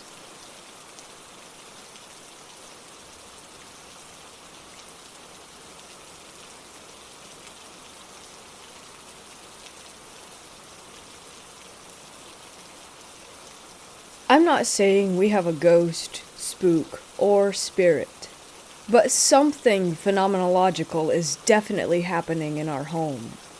The brief background on the home is that it's over 70 years old in an older part of our town. The previous resident was a well-respected attorney in the area, and he died here. We wouldn't learn this until after we moved in. The house was almost completely dismantled and rebuilt with new everything. Paint, electric, plumbing, drywall, etc. One floor, not a whole lot of square footage. An attic that has about 2.5 feet of clearance. Not long after getting moved in, my wife and I learned a little bit more about the house's history, and that the previous owner had passed away, and that it was quite some time after his death before he was discovered. We made peace with this information, and continued settling in. The first peculiar incident wasn't really that peculiar. It had been well over a year since the previous owner passed, but he kept receiving mail. A lot of mail. Fun mail, too. Magazines and newspapers with the subscriptions renewing. We remarked on the mail as being merely interesting, and for the sake of creating a tradition, we always kept the old attorney's mail for a day or two, in case he just wanted to read it.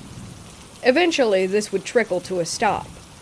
The second peculiar incident caught our attention. After 2 months of being in the house, we decided to get newer, better locks for the doors.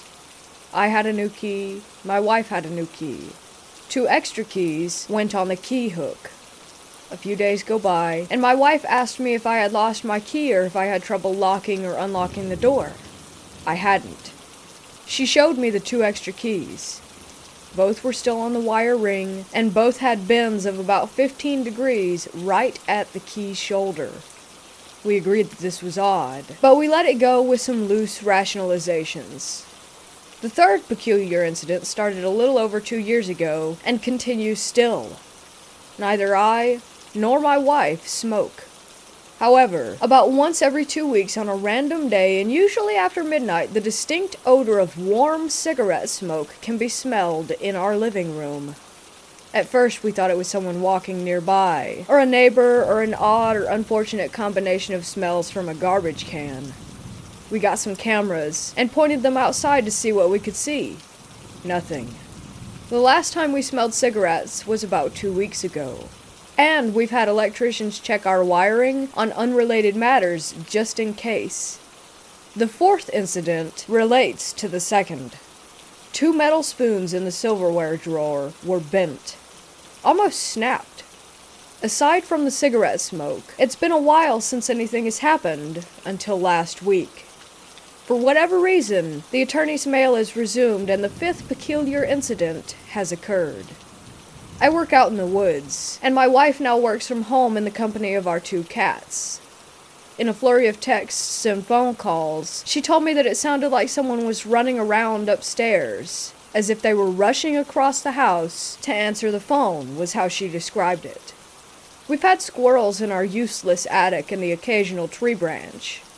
The footsteps exceeded both of those. The 6th and most recent peculiar incident is equal parts mundane and intriguing. We have a favorite spatula. Yes, we do. Some of you reading this probably have your own favorite spatula, spoon, fork, pot, pan as well. We used the bright robin's egg blue utensil to make our Thanksgiving dinner and set it aside with the rest of the cooking detritus. That evening, and the following morning, the kitchen is cleaned and everything is put away. Sunday began the greater holiday baking season, requiring the favorite spatula. Except, it was missing. The ceramic container where the utensils are stored has everything else. Red things, green things, metal things, wooden things. Visual inspection of the surrounding area results in zilch. Every cupboard and drawer, opened and investigated, to nothing. We sadly conclude that after the big cleanup, it must have ended up in the trash. So we began an online hunt for its replacement. On Friday last, I get a picture of the utensils sitting quite happily amongst all the others. I was confused by this, since the evening before we had to use other tools instead of the missing spatula because it was missing. So, sometime after 9:30 p.m. Thursday and 7:18 a.m. on Friday, something that was missing for at least 5 days returned. So, here it is in order. 1. A confluence of strange coincidences. 2. Sleepwalking. 3. Someone is managing to live in our attic. 4. That I and my wife are in a weirdly mutual prank cycle. Or 5. Something real is happening.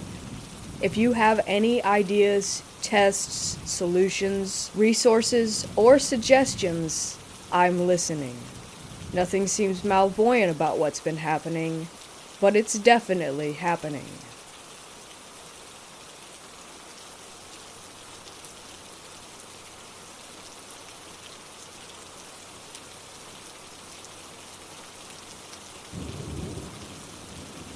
So this actually happened at the beginning of June, and after some meetings with the cops, I've decided to share it here. It's been a small tradition for me to go quote-unquote camping in my backyard every summer for a few weeks or so. Our yard is 6 acres, and part of it is a small wooded area next to our pond. You can't see the road directly, but you can see the cars passing by if you look well enough. Anyways, since it was a nice area, I set up a small 2-person tent, and the first few nights went really well. A few mosquito bites here and there, but apart from the bugs at the pond, there was nothing too bad. It was the 6th night when it happened. That night I wanted to stay up late and make a small fire in the fire pit to roast marshmallows and all that, simply because I could. I did it all, and now it was 2 a.m. I was walking back to the hill to get up to the wooded area when I looked out over the pond and saw a figure just standing there. I couldn't tell if it was actually looking at me or not, and honestly thought that it was just one of our small pine trees next to the road. Looking around, there was a car parked on the side of the road, turned off. The moonlight helped me see the car's silhouette. At first, I shrugged it off a bit, trying to think rationally about it, because I wanted to go to bed. I called out. No answer. I turned to my side and decided it was all too scary for me and wanted to sleep inside tonight. But then I saw the figure start to move as well. I put 2 and 2 together and then ran towards my house and right into it and locked the back door. It was left unlocked in case I needed to go in. This person was just halfway across the backyard when I locked the door. They were hella fast to get around that pond so quickly. I ran and woke up my parents. My dad got his loaded handgun that he kept in the small safe on his nightstand. I called the police, and my mom went to check on my other siblings upstairs. My dad went out to look for the man, and I stayed on the porch, watching him go off into the yard. By that point, I couldn't see the man, or see far enough to know if the car was still there or not. My dad was shouting a lot, and I couldn't see him very well when he got to the edge of the forest. He was coming back when I saw the car's headlights turn on, and it skidded away with squealing tires. When the cops arrived, he was long gone, and the most description that I could give was a man about 6 foot tall and fast. The next week went by with some investigations around our property, and quite frankly, with lack of description or evidence, much more than some tire tracks, I'm assuming they haven't found anyone. They said they would call me if they did, but at this point, I really don't think they will. My dad is now thinking of putting up some fence along the back road, and I've been staying inside most of the time. So, creepy man in our backyard, let's not meet again.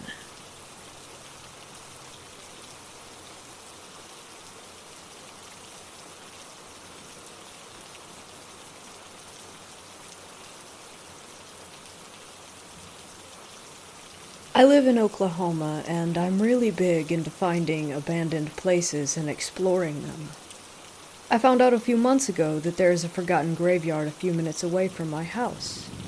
I've lived in Oklahoma my whole life, and I've never even heard anyone mention this place before. So I looked it up and did more research on it to make sure that I wasn't walking into something crazy or where I could possibly be harmed. I found out that it was the site of an old schoolhouse, and that there was no marker, so people had basically just forgotten that it was even there over the years unless they had a loved one that was buried there. I waited until daylight to go just in case, because I wanted to be able to see everything around me since I was in the middle of nowhere. I ended up asking my sister if she wanted to go with me so that I wouldn't be alone. And God, am I glad that I asked her to come, because I never thought I would have saw what I did. We woke early the next morning to go before it got hot because it was summertime. It was 10 minutes away from the house, so it was an easy drive. Finding the exact location was the hard part. Once we did find it, we pulled up and got out and started to look around. The grass was all overgrown, and you couldn't really see any of the headstones anymore. We had to be super careful walking around because we didn't want to step on anyone. We explored for about an hour or so, and then we stumbled upon this opening where the old schoolhouse used to be. All of a sudden, out of nowhere, it sounded like someone or something was running right at us. But there was no one else around, and mind you, again, we're in the middle of nowhere. So we stop what we're doing and back up a bit to look and see. Neither of us spook easy, so we just looked around and we didn't see anything. We decided it was getting too hot to just stand out there for much longer, and so we started walking back to the car. Again, it sounded like something or someone was running at us, but faster this time. We both took off sprinting to the car and didn't stop until we got in and locked the doors. As we sat there, I looked up more about this place, and it's known by a few people to have major activity, and it's so bad that they actually tell you not to go at nighttime. I read stories of people who said they had seen figures walking around, or someone asking them for help and then disappearing a few minutes later. I'm glad that I decided to wait until daylight, and that I asked my sister to come with me, because I don't know what I would have done if I heard someone that I couldn't even see running at me if I were alone. I've never been back to this graveyard. It actually kinda scares me to even think about going back after what happened. When, though it wasn't anything serious like some of the other stuff people had said happened to them, maybe one day I'll have the guts to return.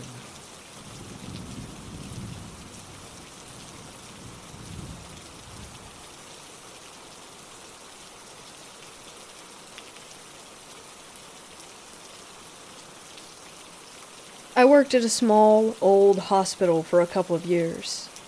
4 floors, only 2 floors being used, and a small ER. I was a med-surg RN working 7 p.m. to 7 a.m. Med-surg meant that we had patients who just had surgery, and also patients who were just sick. Most of the patients were elderly and just sick with things like pneumonia, anemia, acute kidney failure, etc. When older folks get sick, they tend to get confused, and might do or say things that they normally wouldn't.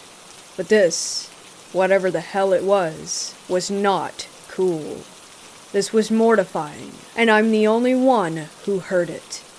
We joked that because the hospital was so old that it was creepy, specifically on the right wing of our unit, and obviously at night. Guess who got assigned the right wing that night? I got bedtime meds ready for the old folks down there, and started walking down the hall with my med cart and charts for each patient. I'd received report from the previous day's RN that room 214 was a woman, call her Kathy, who was only 55 and in for pneumonia, completely alert and oriented. I give the patients down there their meds one by one, and yeah, I'm tired and mildly annoyed that it takes room 216 over 10 minutes to swallow a plethora of pills one by one, and then proceeded to pull out his IV that was delivering his antibiotics. I digress. So needless to say, it took me a little bit longer to get to room 214. She didn't seem upset, just tired. I did my assessment, and she was, in fact, oriented to day, time, name, and location. I said goodnight after hanging another bag of fluids. I'm hanging out in the hall with my computer documenting my assessments, and I hear something that shook me. It sounded like whispering, but I heard more than one person doing it.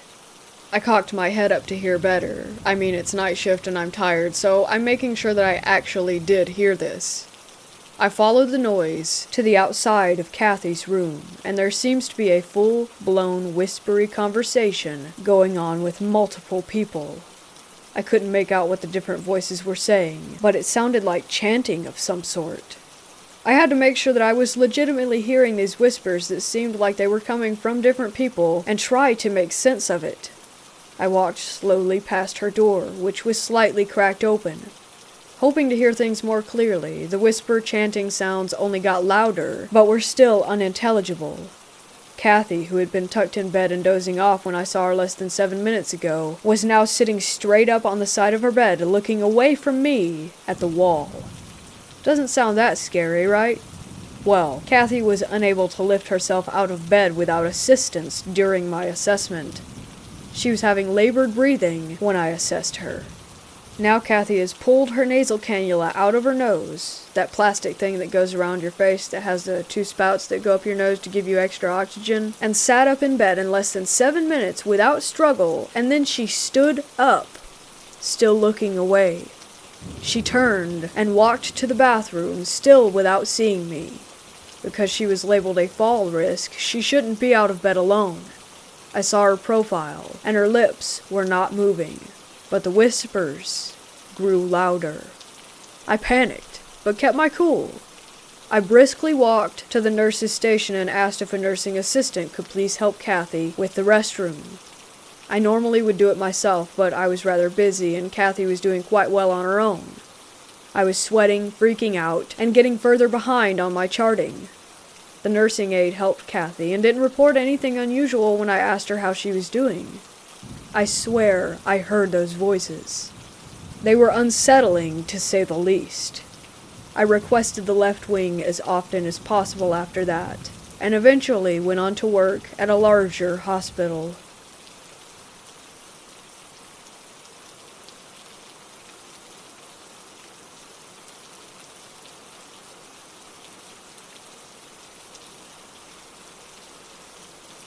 When I was about 12, I'm now 23. I lived in a relatively large, run-down house. I don't know much about its history, but I do know that it was built in 1936, based off of a newspaper that my family found in one of the walls during a renovation. I believe it had about 17 separate rooms, a fact that I was obsessed with when I first moved in. I just liked counting things. These rooms included 2 basements. One was right near the garage with an old door that went down to a concrete cellar where you could access some of the ducts to the house. And there was one within the house that held the laundry room and a storage room. My bedroom and the bedroom adjacent to mine both had crawl spaces going into the walls, 2 of which I covered with dressers. The house often gave me a sense of unease because of the sounds that it made due to it being old, combined with the fact that we couldn't afford heating it all winter, so there were blankets and plastic wrap in all of the windows, constantly making it very dark. Being alone in it was just scary for some reason. I could never shake the feeling of something looking over my shoulder when I was there alone, especially causing me to act like a fool and yell out at nothing while home alone sometimes. Honestly, I'm not sure what caused that, but I'm sure that it had to do with the level of darkness within the house, due to there being no natural lighting and my tiny adolescent brain conjuring up demons just because the house had been settling or something of that sort. One day, I was heading downstairs to do the laundry, and after I was done switching everything over and grabbing the laundry basket, my attention got caught by a large tank of some sort on one of the outer walls of the laundry room. I'm not sure what it held. It wasn't a water heater, but it may have been some sort of reservoir back in the day. It was very, very dusty, since no one ever went near it or touched it at all. Covering the tank this time were dozens of handprints, small to large, and also ones with much longer fingers than a normal hand. I'm not sure if it was due to dragging down, or the hands were just like that. It sent me into fight or flight immediately. I sprinted up the stairs and stayed up there for the rest of the day. It really bothered me trying to think of what could have caused the unnatural-looking, long-fingered handprints. I scared myself a lot thinking about it. Recently I moved into a new apartment, and in the garage there are a few black handprints that I don't remember being there when we moved in. This could just be because I never noticed them, but I swear they were never there, and one day recently, they had just appeared. It brought back my memory of my old house and the fingerprints in the dust, hence my post here. It makes me a little uneasy, but not much else can be done about it, I'm sure. This event has stayed with me through the years, and I thought I would share it to see what others outside of my perspective think. I'm not really sure, though I have had many more experiences to do with that house in the following years of my life.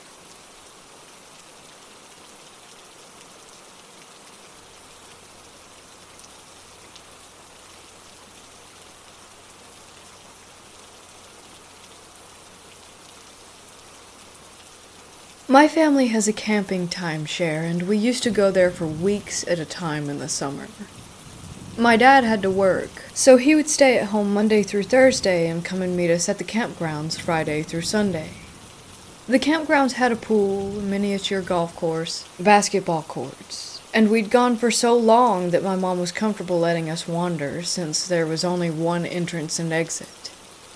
When I was around 8, but was fairly small for my age, so I looked around 5, I met a little boy who was camping with his single dad for a few days. He came to our campsite a lot, and knew we were staying for a while. I was pretty sad when he left, but his dad said they'd come back sometime soon. A few weeks later, his dad came back to the campsite right after my mom left to take a shower. He told me his son was coming later that week. He asked where my parents were, and I told him my dad doesn't come until Friday and that my mom always takes a shower at this time.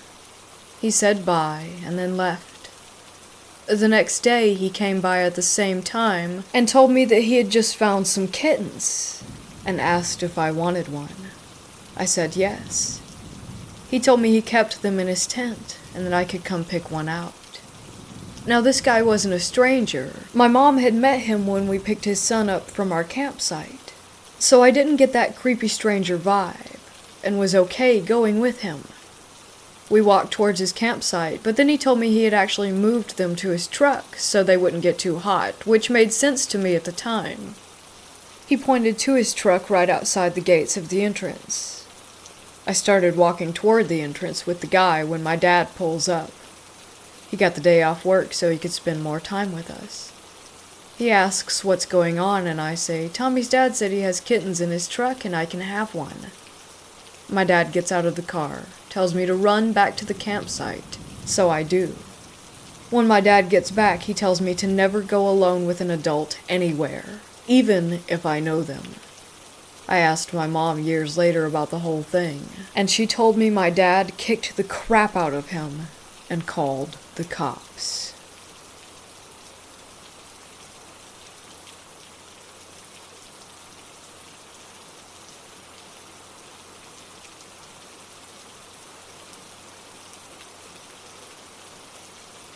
All the guards at my workplace know this theater is haunted. We're all used to the super eerie feelings down in the lower levels, backstage areas. Most of it can be passed off as long work hour stress, but there is definitely some evil shit in this building with us. It's probably an entity that's latched itself onto themes like theatrics and whatnot. I don't know. We got all kinds of stories. We have all heard the grand piano playing on its own in the night, heard ghostly voices arguing every now and then as we walk through the halls. Sometimes I smell a harsh burning in the halls at night, like sulfur. We all know that doesn't mean well. Tonight has been the worst it's ever been. I heard a door slam shut nearby as I was patrolling, and as a joke, I yelled out, "Who it be?"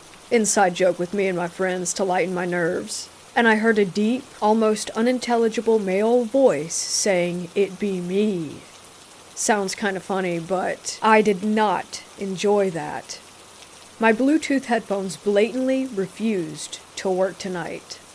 I also walked through one of the function halls in the darkness. Once the building closes, we patrol without many lights on, other than the occasional safety lights here and there. And I saw something following me in the mirror. I refused to look behind me, or stare at the mirror too long, but it appeared to be a figure clearly dressed in the costume of like a king, with a fur robe and a black jagged crown. Its head was tilting side to side as it shuffled along behind me, kind of like a wind-up toy. It moved so soundlessly that I was pretty startled by it. I couldn't feel my legs out of dread, so I didn't even stop walking. I just stopped looking immediately, and calmly kept the same pace on my way out of the room, pretending to see nothing. I think this is happening due to the current performance of a really old and famous play called Faust.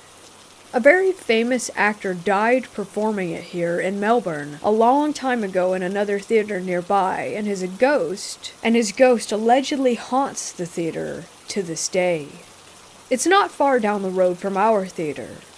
There is also a secret warehouse on the site, the location of which, for obvious reasons, we do not share with the public.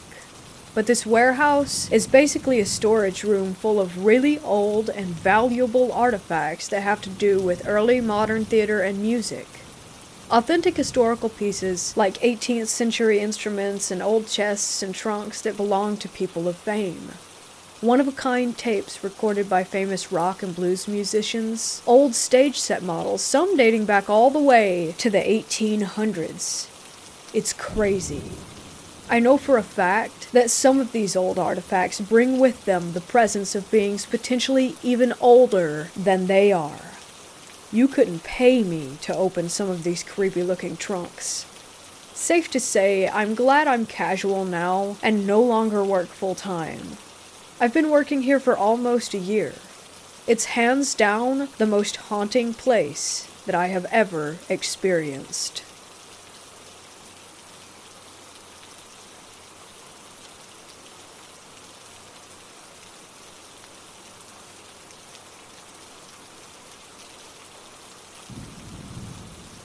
There's this large section of southwest Austin, Texas that used to be known as the Eanes Marshall Ranch.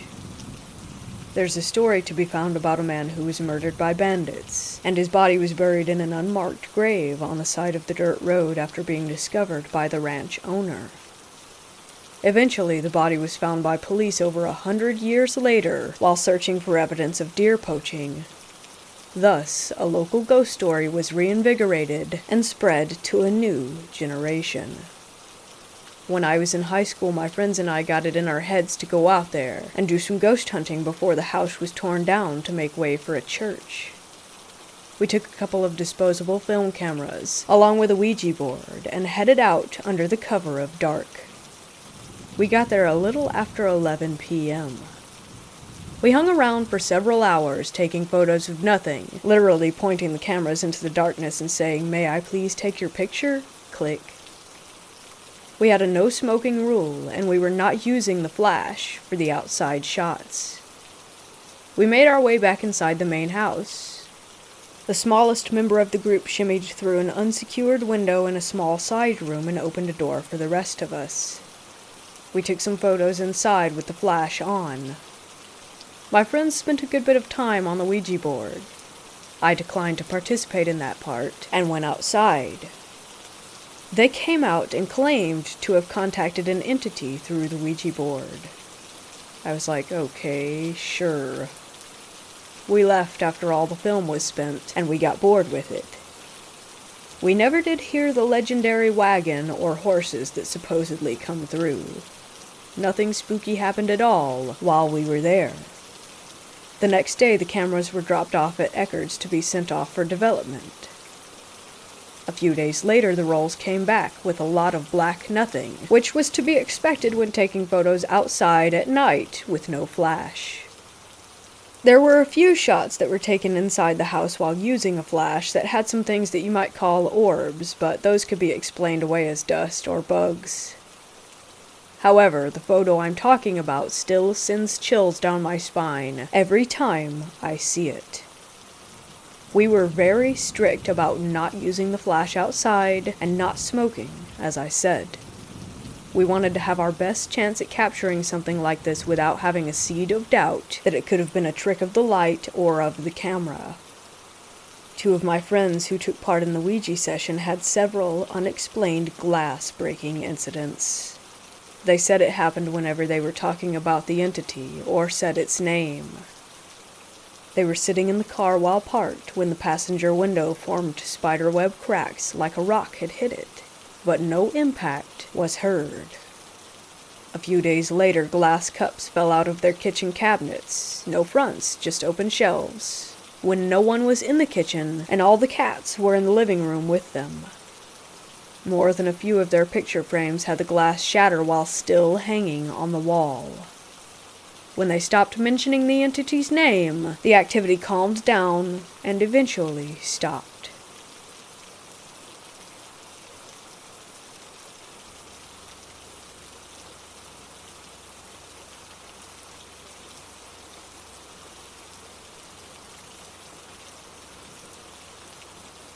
So about 15 years ago, I was living with my ex-girlfriend, my sister, and her husband in an old house not far from town. Within the first few weeks of living there, strange things were happening regularly. Lights going out randomly, noises upstairs. At one point, one of the windows at the back of the house was cut. Like someone had went in with glass cutters trying to break in, but gave up on it and left. Creepy stuff like that. That was bad enough, but things got pretty severe as time went on. One week in particular was truly insane. The first thing that happened that week was on a Tuesday night. Everyone was working, and I was home alone watching TV when I noticed that our cat was acting really weird, backed into a corner and arched up as though she was scared. When I went to get up, the electricity went out in the house, and it was pitch black inside. The second that happened, I heard really loud footsteps running down the stairs toward me. I got up and braced myself for whatever it was, but there was nothing.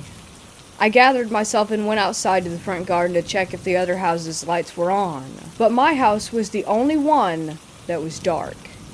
I went to the fuse box to reset the trip switch, and all was back to normal. A few days later, I think it was a Tuesday, we were all sitting in the living room watching a movie and eating a pizza. The lights were on, there was a good atmosphere in the house, when out of nowhere, a massive bang happened upstairs. We go up to check it out, and I went into our bedroom and saw that my bedside table was in the middle of the room. But the worst and last thing that happened to me was on a Saturday night. I'll never forget this. It still gives me chills when I think about it. We go to bed, everything's normal. We watch a bit of a movie and fall asleep. I wake up facing the wall and glance at the alarm clock. It reads 3:13 a.m. I turned over to go back to sleep and saw my ex standing in the center of the room. Confused, I begin to sit up and ask her what's wrong. But as I start to sit up, I realize my ex is asleep in bed next to me. A surge of fear runs through my core, and I'm frozen to the spot. My eyes adjust, and I just barely make out the figure. It was a young girl in a nightdress with a cartoon character on it, soaking wet, with her head looking down at the floor. I could hear the water droplets landing on the carpet, and I'm just sitting there totally in shock, unable to believe my eyes. After a couple of seconds, her apparition melted away and faded out of sight.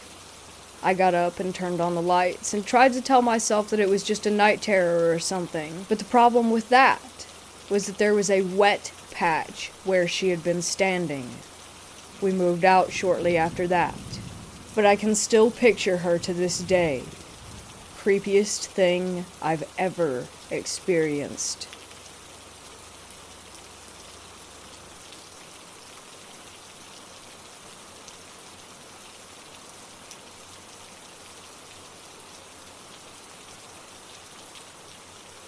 My wife and I were camping last night in Blue River Reservoir in Oregon. We camp here often and decided to explore up FSR 520 and found a cool abandoned bridge far back in the woods over Cook Creek. The spot was beautiful and we were set up over the river on this long abandoned bridge. If you've ever been in the Oregon woods, you know that they can give off a creepy vibe, and this was no exception, but it really was a dream campsite. Being 40 feet directly over a river while on a bridge with limbs growing everywhere over it isn't your everyday spot. I'll throw in for background that there was no one within at least 3 miles of us, and we had to hike our way in, approximately 1/10 of a mile from where we had parked. We explored around the area for a bit, and didn't come across anything out of the ordinary besides a pair of shoes and a name, Mona, written in ash on a rock of the fire ring. While we were sitting by the fire, I noticed a very bright flash of light over the river and snapped my head up, but didn't see anything. A few moments later, I was paying closer attention and watched a ball of light float, even with the bridge 40 feet in the air, from one side to the other in the woods over 50 feet. The light was very blue. My thought at first had been somehow that headlights had come through, but I would have heard a car and no man-made light could get to us in this isolated area. This blue light was unlike anything I had ever seen. I mentioned it to my wife, but didn't want to freak her out, so I dropped the subject soon after. Later that night in the tent, we had the mesh lining up where we could see outside. My wife gasped and watched as the same blue light floated at the end of the bridge 30 feet away and hovered in the air. After a good bit of time, it shot off into the woods. It being late at night, we were obviously scared of someone's headlamp, but it shot away 40 times as quickly as any human could go, and we saw nothing attached. Our dog left the tent and stared at that exact spot for the next 10+ minutes, while also peeking down the side of the bridge, very seriously.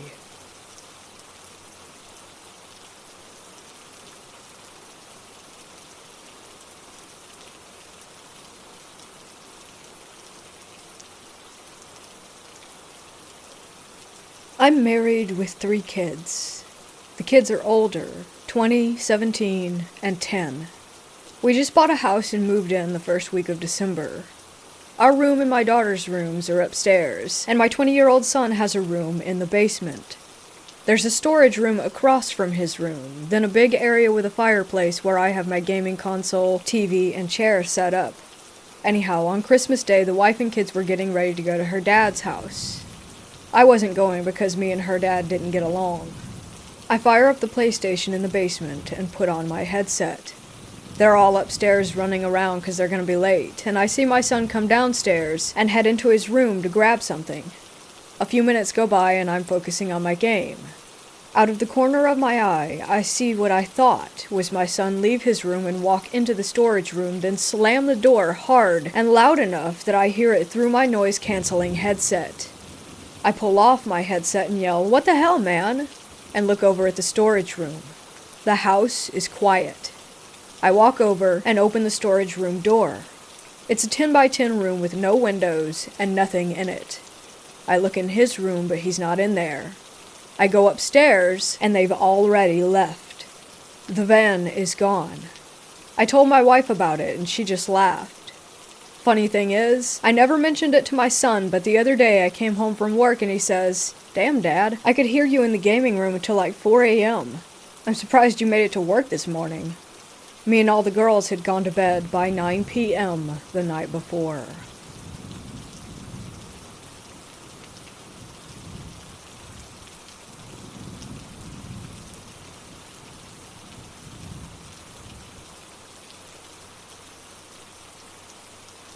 My mom and I were camping in our kind of local national park in the Alps.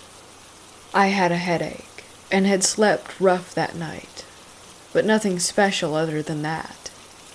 My mom, who I thought had slept well, apparently really did not.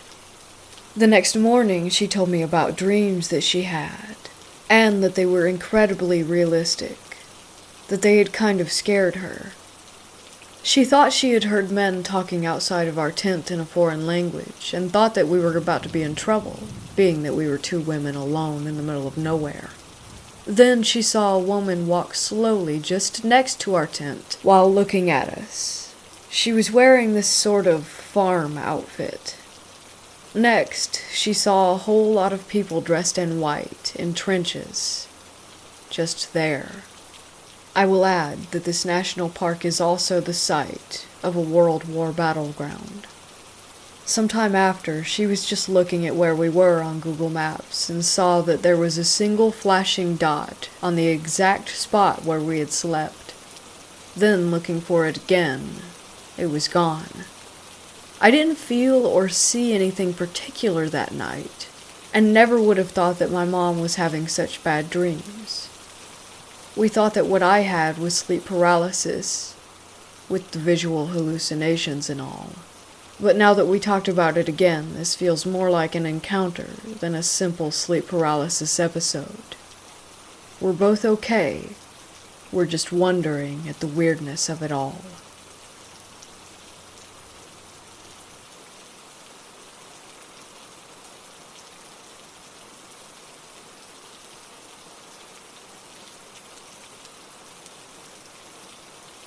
I work night shift at a 1920s mental hospital. Obviously, countless people have died here for various reasons. Hangings, a murder-suicide beatings, accidental overdose, electroshock therapy, etc. There are 4 floors, with the 4th floor being the well-known hotspot for paranormal activity. Me being security, I have to check it out every once in a while. The 4th floor is essentially an extremely long hallway, approximately 1,800 steps. With housing units, each unit has a 5-inch thick steel door, and there's a window at the very end of the hall. They don't house patients due to the fact that the county took over a while before I started, and it's completely empty by the time 3rd shift rolls around. The 4th floor is also the only floor in the entire complex that is completely off the ground due to the complex being built into a hill. It is also where the electroshock therapy took place a long time ago. This occurrence happened last Wednesday on 3rd shift. I wanted to do a walk through the 4th floor that night around 3 a.m. for no reason other than I was feeling brave.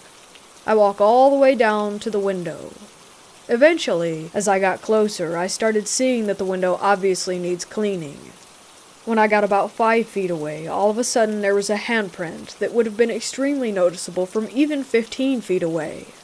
I looked at the handprint, turned around, said nope, and walked back down the hall.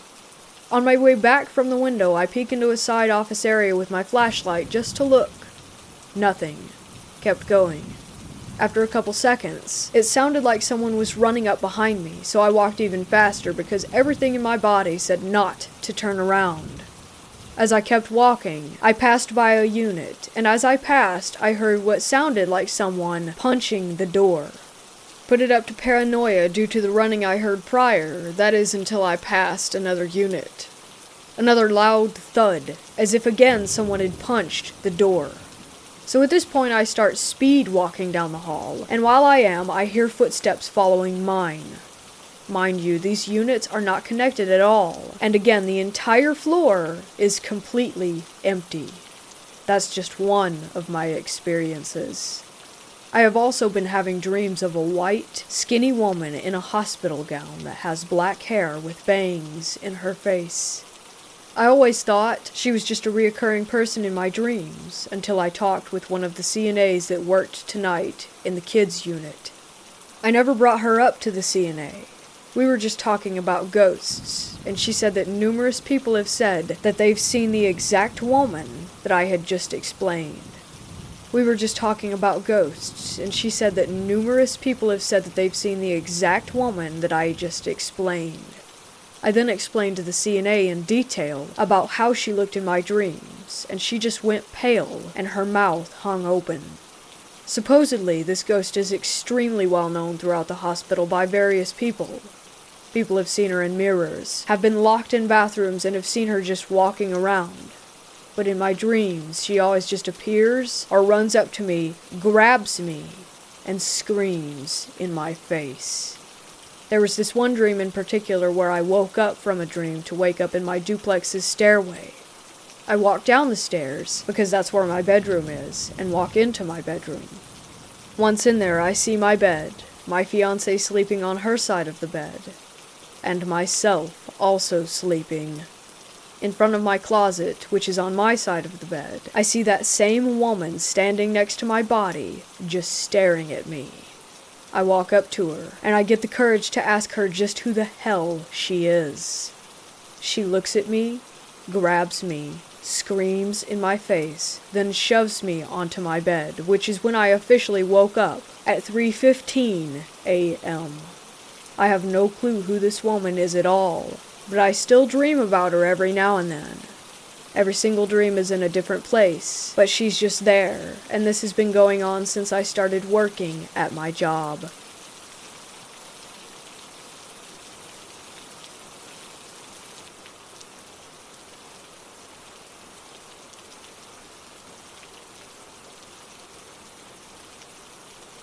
My brother and I were staying out at night at our grandparents' house, and now for context, her house is in the middle of the ghetto in Golf Manor. Anyway, me and my brother were watching TV and my grandma was at the store, and then suddenly my brother says, "Want to go into the basement?" Not trying to sound like a wuss, I agreed. This was the worst decision of the month. We go into the basement, and it is creepy as hell, and when we reach the bottom of the staircase, the door shuts behind us. Now, I just shake it off as natural, but still, I feel uneasy. We go into the garage because her garage is in the basement, so we start going through. We find a rusty pipe and a motorcycle handlebar and some faint writing on the wall. We obviously find other things like a lawnmower and lawn stuff too. But then, we heard a loud bang, like the sound of a metal door slamming. It was the laundry room door. We almost crapped our pants, and we ran back upstairs, scared as hell. Later that night, we started to fall asleep. Grandma was already asleep. We heard what sounded like all the basement doors opening and slamming shut. Grandma, like I said, was not awake. We ended up finally falling asleep and told her about what happened the next morning. She just laughed and said, "That's just Jim messing with you." And then she explained that Jim was the old house owner who had died there. That didn't really help us much, but it did ease our minds.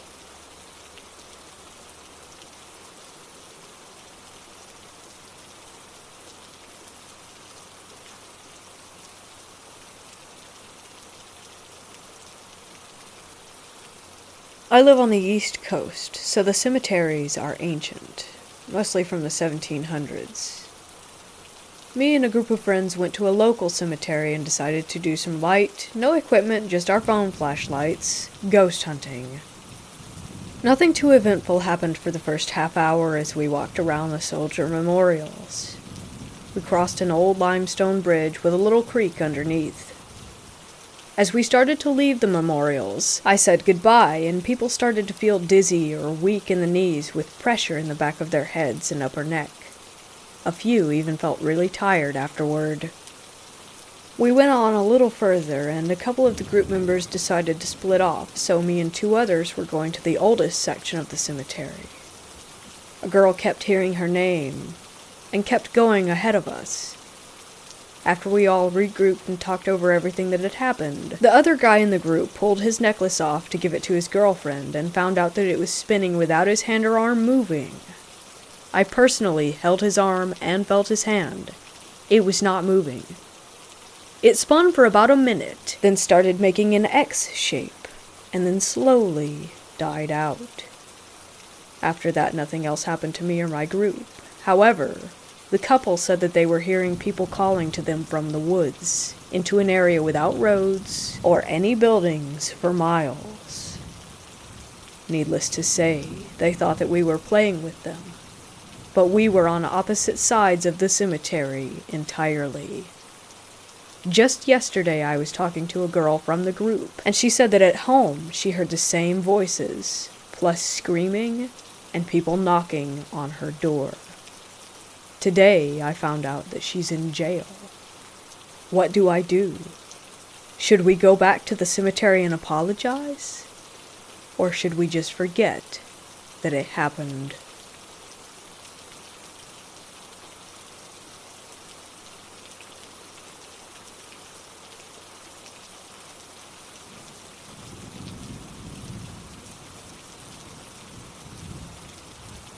When I was around 5, I went camping with my parents in a place called Bear Creek Reservoir. Because it's a very isolated place deep in the woods, we got there by driving up an old logging road. The actual reservoir itself was very beautiful and quiet. I actually looked up the area on Google Maps, and it still gives me the chills, even looking at it from a satellite perspective, but anyways. So the day passed by without incident. We mostly just swam the whole day away, and then went to bed. But the following morning I woke up in my parents' tent, just as the sun was making its appearance. I unzipped the tent, and noticed a figure, standing maybe 50 feet away. The light was still fairly dim, so it was hard to make out distinct details, but the thing was just standing there staring at me, unmoving. The entity had the figure of a woman of average size, but instead of seeing a face, there was just darkness. But I could just sense that it was indeed looking at me.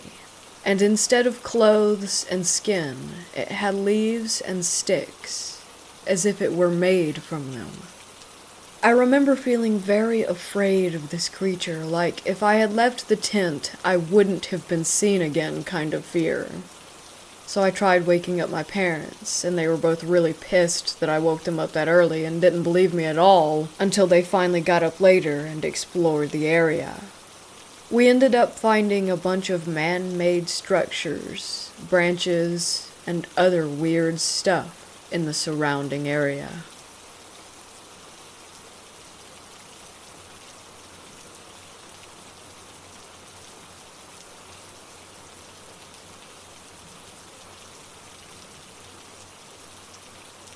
I was in a nearby abandoned Navy hospital with several friends. We had been in many times before and never had anything odd happen. We were on the top, the 3rd floor, and there were many broken windows, allowing the rain and nature in. There was a lot of mold and even moss growing in the old ceiling tiles that covered the floor at this point. One of our group, prone to asthma and respiratory issues, didn't take it too well. We all decided it was best to leave and began our descent into the basement, which was the route to the exit. This is when things got weird. I broke ahead of the group, something generally against our rules of exploring, but in my mind I had to get out. I was far enough ahead, around corners and such, that I couldn't even see their flashlights behind me anymore. My heart was racing, and I still don't know why. I finally got to the last door that led to the room that we would exit from. It was a heavier door that closed by itself. I reached for the doorknob, but something stopped me. I couldn't do it. Something in my mind wasn't letting me put my hand on the knob. All I felt was terror. I'm not sure how long I stood there, shaking with my hand no more than 3 inches away, before I saw the flashlights of my friends at the end of the hallway, and at last, I could do it. I wrenched the door open and immediately went outside, hyperventilating with panic. My friends soon joined me, also saying something felt a little weird in there that time. We were gathering outside the door when the friend with the breathing issues felt something on her shoulder. We pulled down her shirt and there was a noticeable, quite obvious handprint. Nobody touched her, especially not hard enough to leave a full handprint through clothing. We've been back several times and haven't had another experience in any way, which only makes it even more odd, if you ask me.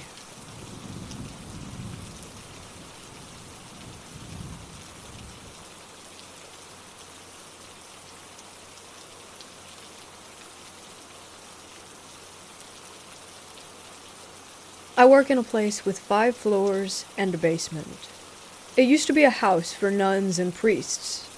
I have divided the story into small parts describing everything I've seen on each floor. I got called up for a night shift since a colleague called in sick. I've never done a night shift here, so I took up the opportunity to see what it was like. 4th floor. Doing your rounds isn't the creepiest thing at all. The creepiest thing is going down the stairs again. You will see a black figure walking the hallway. Just your average shadow, you know. Well, thing is, the lift sometimes randomly goes to that floor during the night, as if someone is calling it. 3rd floor. Doing your rounds gets a little weirder here, since it seems as though you aren't alone whilst on the floor. You will hear footsteps, and see shadows on the wall walking past you. 2nd floor. Exactly the same as 3rd floor, except for one painting. It has a woman in it that sometimes changes position, or even completely disappears. 1st floor. You will sometimes hear the piano play a D note on the floor above you. Main floor. There is a black leather couch in the hallway where you will sometimes find a see-through man sitting with a cigar and newspaper. He smiles and disappears when you greet him. Basement. The helpful poltergeist resides here. This is the place where before my current company took up the building, the morgue was. There currently are our storage rooms, but the rooms aren't marked with what is in them. But that doesn't matter, because the night shift always gets knocks on the door to indicate where the item is.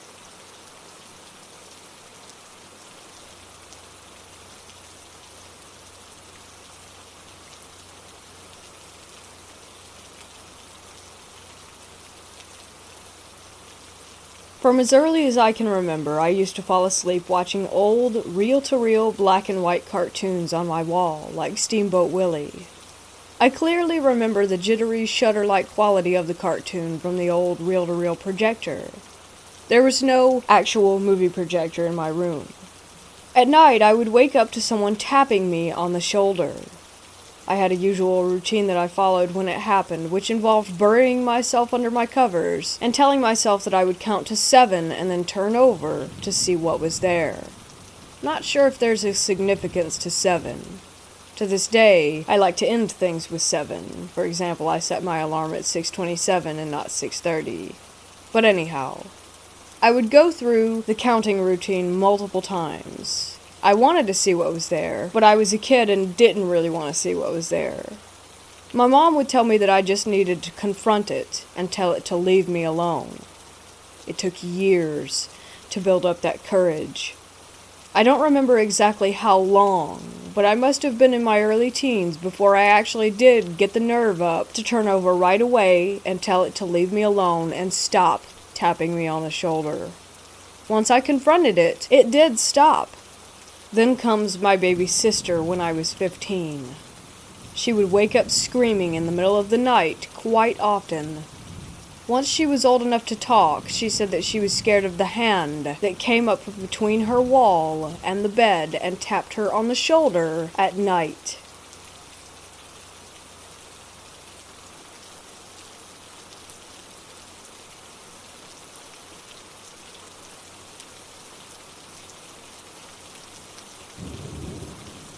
When this happened, I was 9 years old and camping out with 3 families other than my own. I was sleeping in a small tent with one of my closest friends when something woke me up. I listened and heard nothing from outside at first, so I opened the tent zipper enough to see the fire. It was out, so I knew the adults must have been asleep. I closed the zipper back and laid back down. Shortly afterward, I heard a high-pitched voice from outside the tent telling me to, quote-unquote, come out and play. I would have thought it was a person, but it was repeating itself over and over again, and moving close to the tent and then far away, all the time circling. I opened the tent and looked out, but it was pitch black. At this point, I tried to wake the friend, but he pushed me off. I tried again, more violently this time, and he woke up. I told him I heard something outside, but he must not have been fully awake because he just mumbled something and went back to sleep. I tried to go back to sleep myself, but the voice kept me up. I don't know when exactly, but somehow I finally did drift back off. The next morning, I told my friend who had been in the tent about it, and he said he remembered being annoyed that I woke him up. So to me, that means that I wasn't dreaming. I'm certain that I was fully awake, so there's no way that I hallucinated what I was hearing.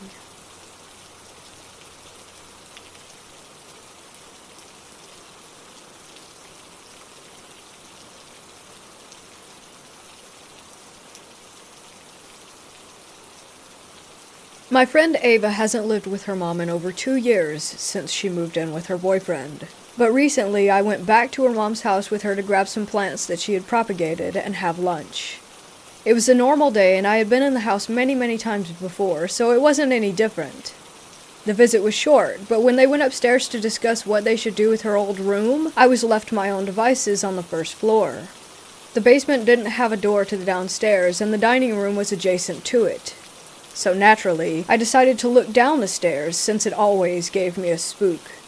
I'm not really a huge fan of the paranormal, and I never really had a cut and dry experience.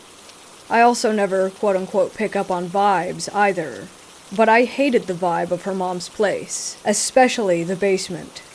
When I went to the stairs, I looked down them and saw a weird, humanoid figure in the darkness staring back at me. My entire body felt fuzzy, and I couldn't move until I heard Ava and her mom coming back down the stairs, and I hightailed it away from there. Not really sure what it was, but Ava has always said that the house was haunted, and that she avoids the basement like the plague.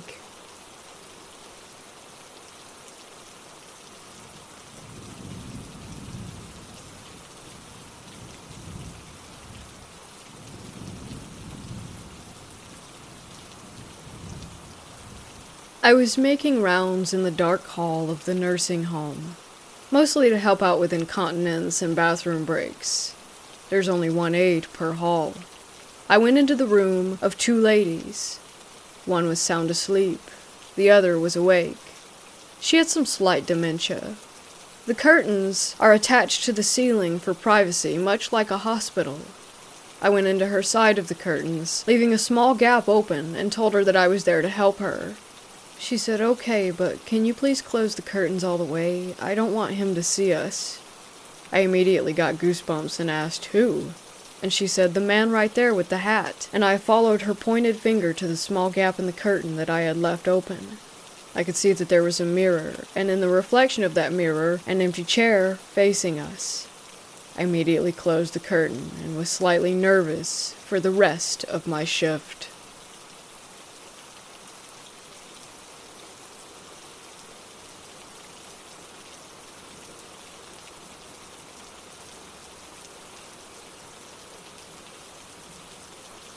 I used to work in a hotel as a security guard.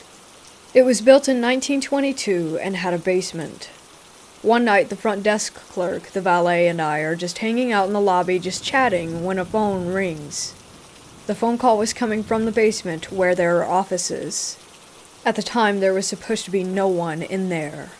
I had already locked the doors and made sure that the basement was empty. The clerk picked up the phone, heard a weird noise, and then got disconnected.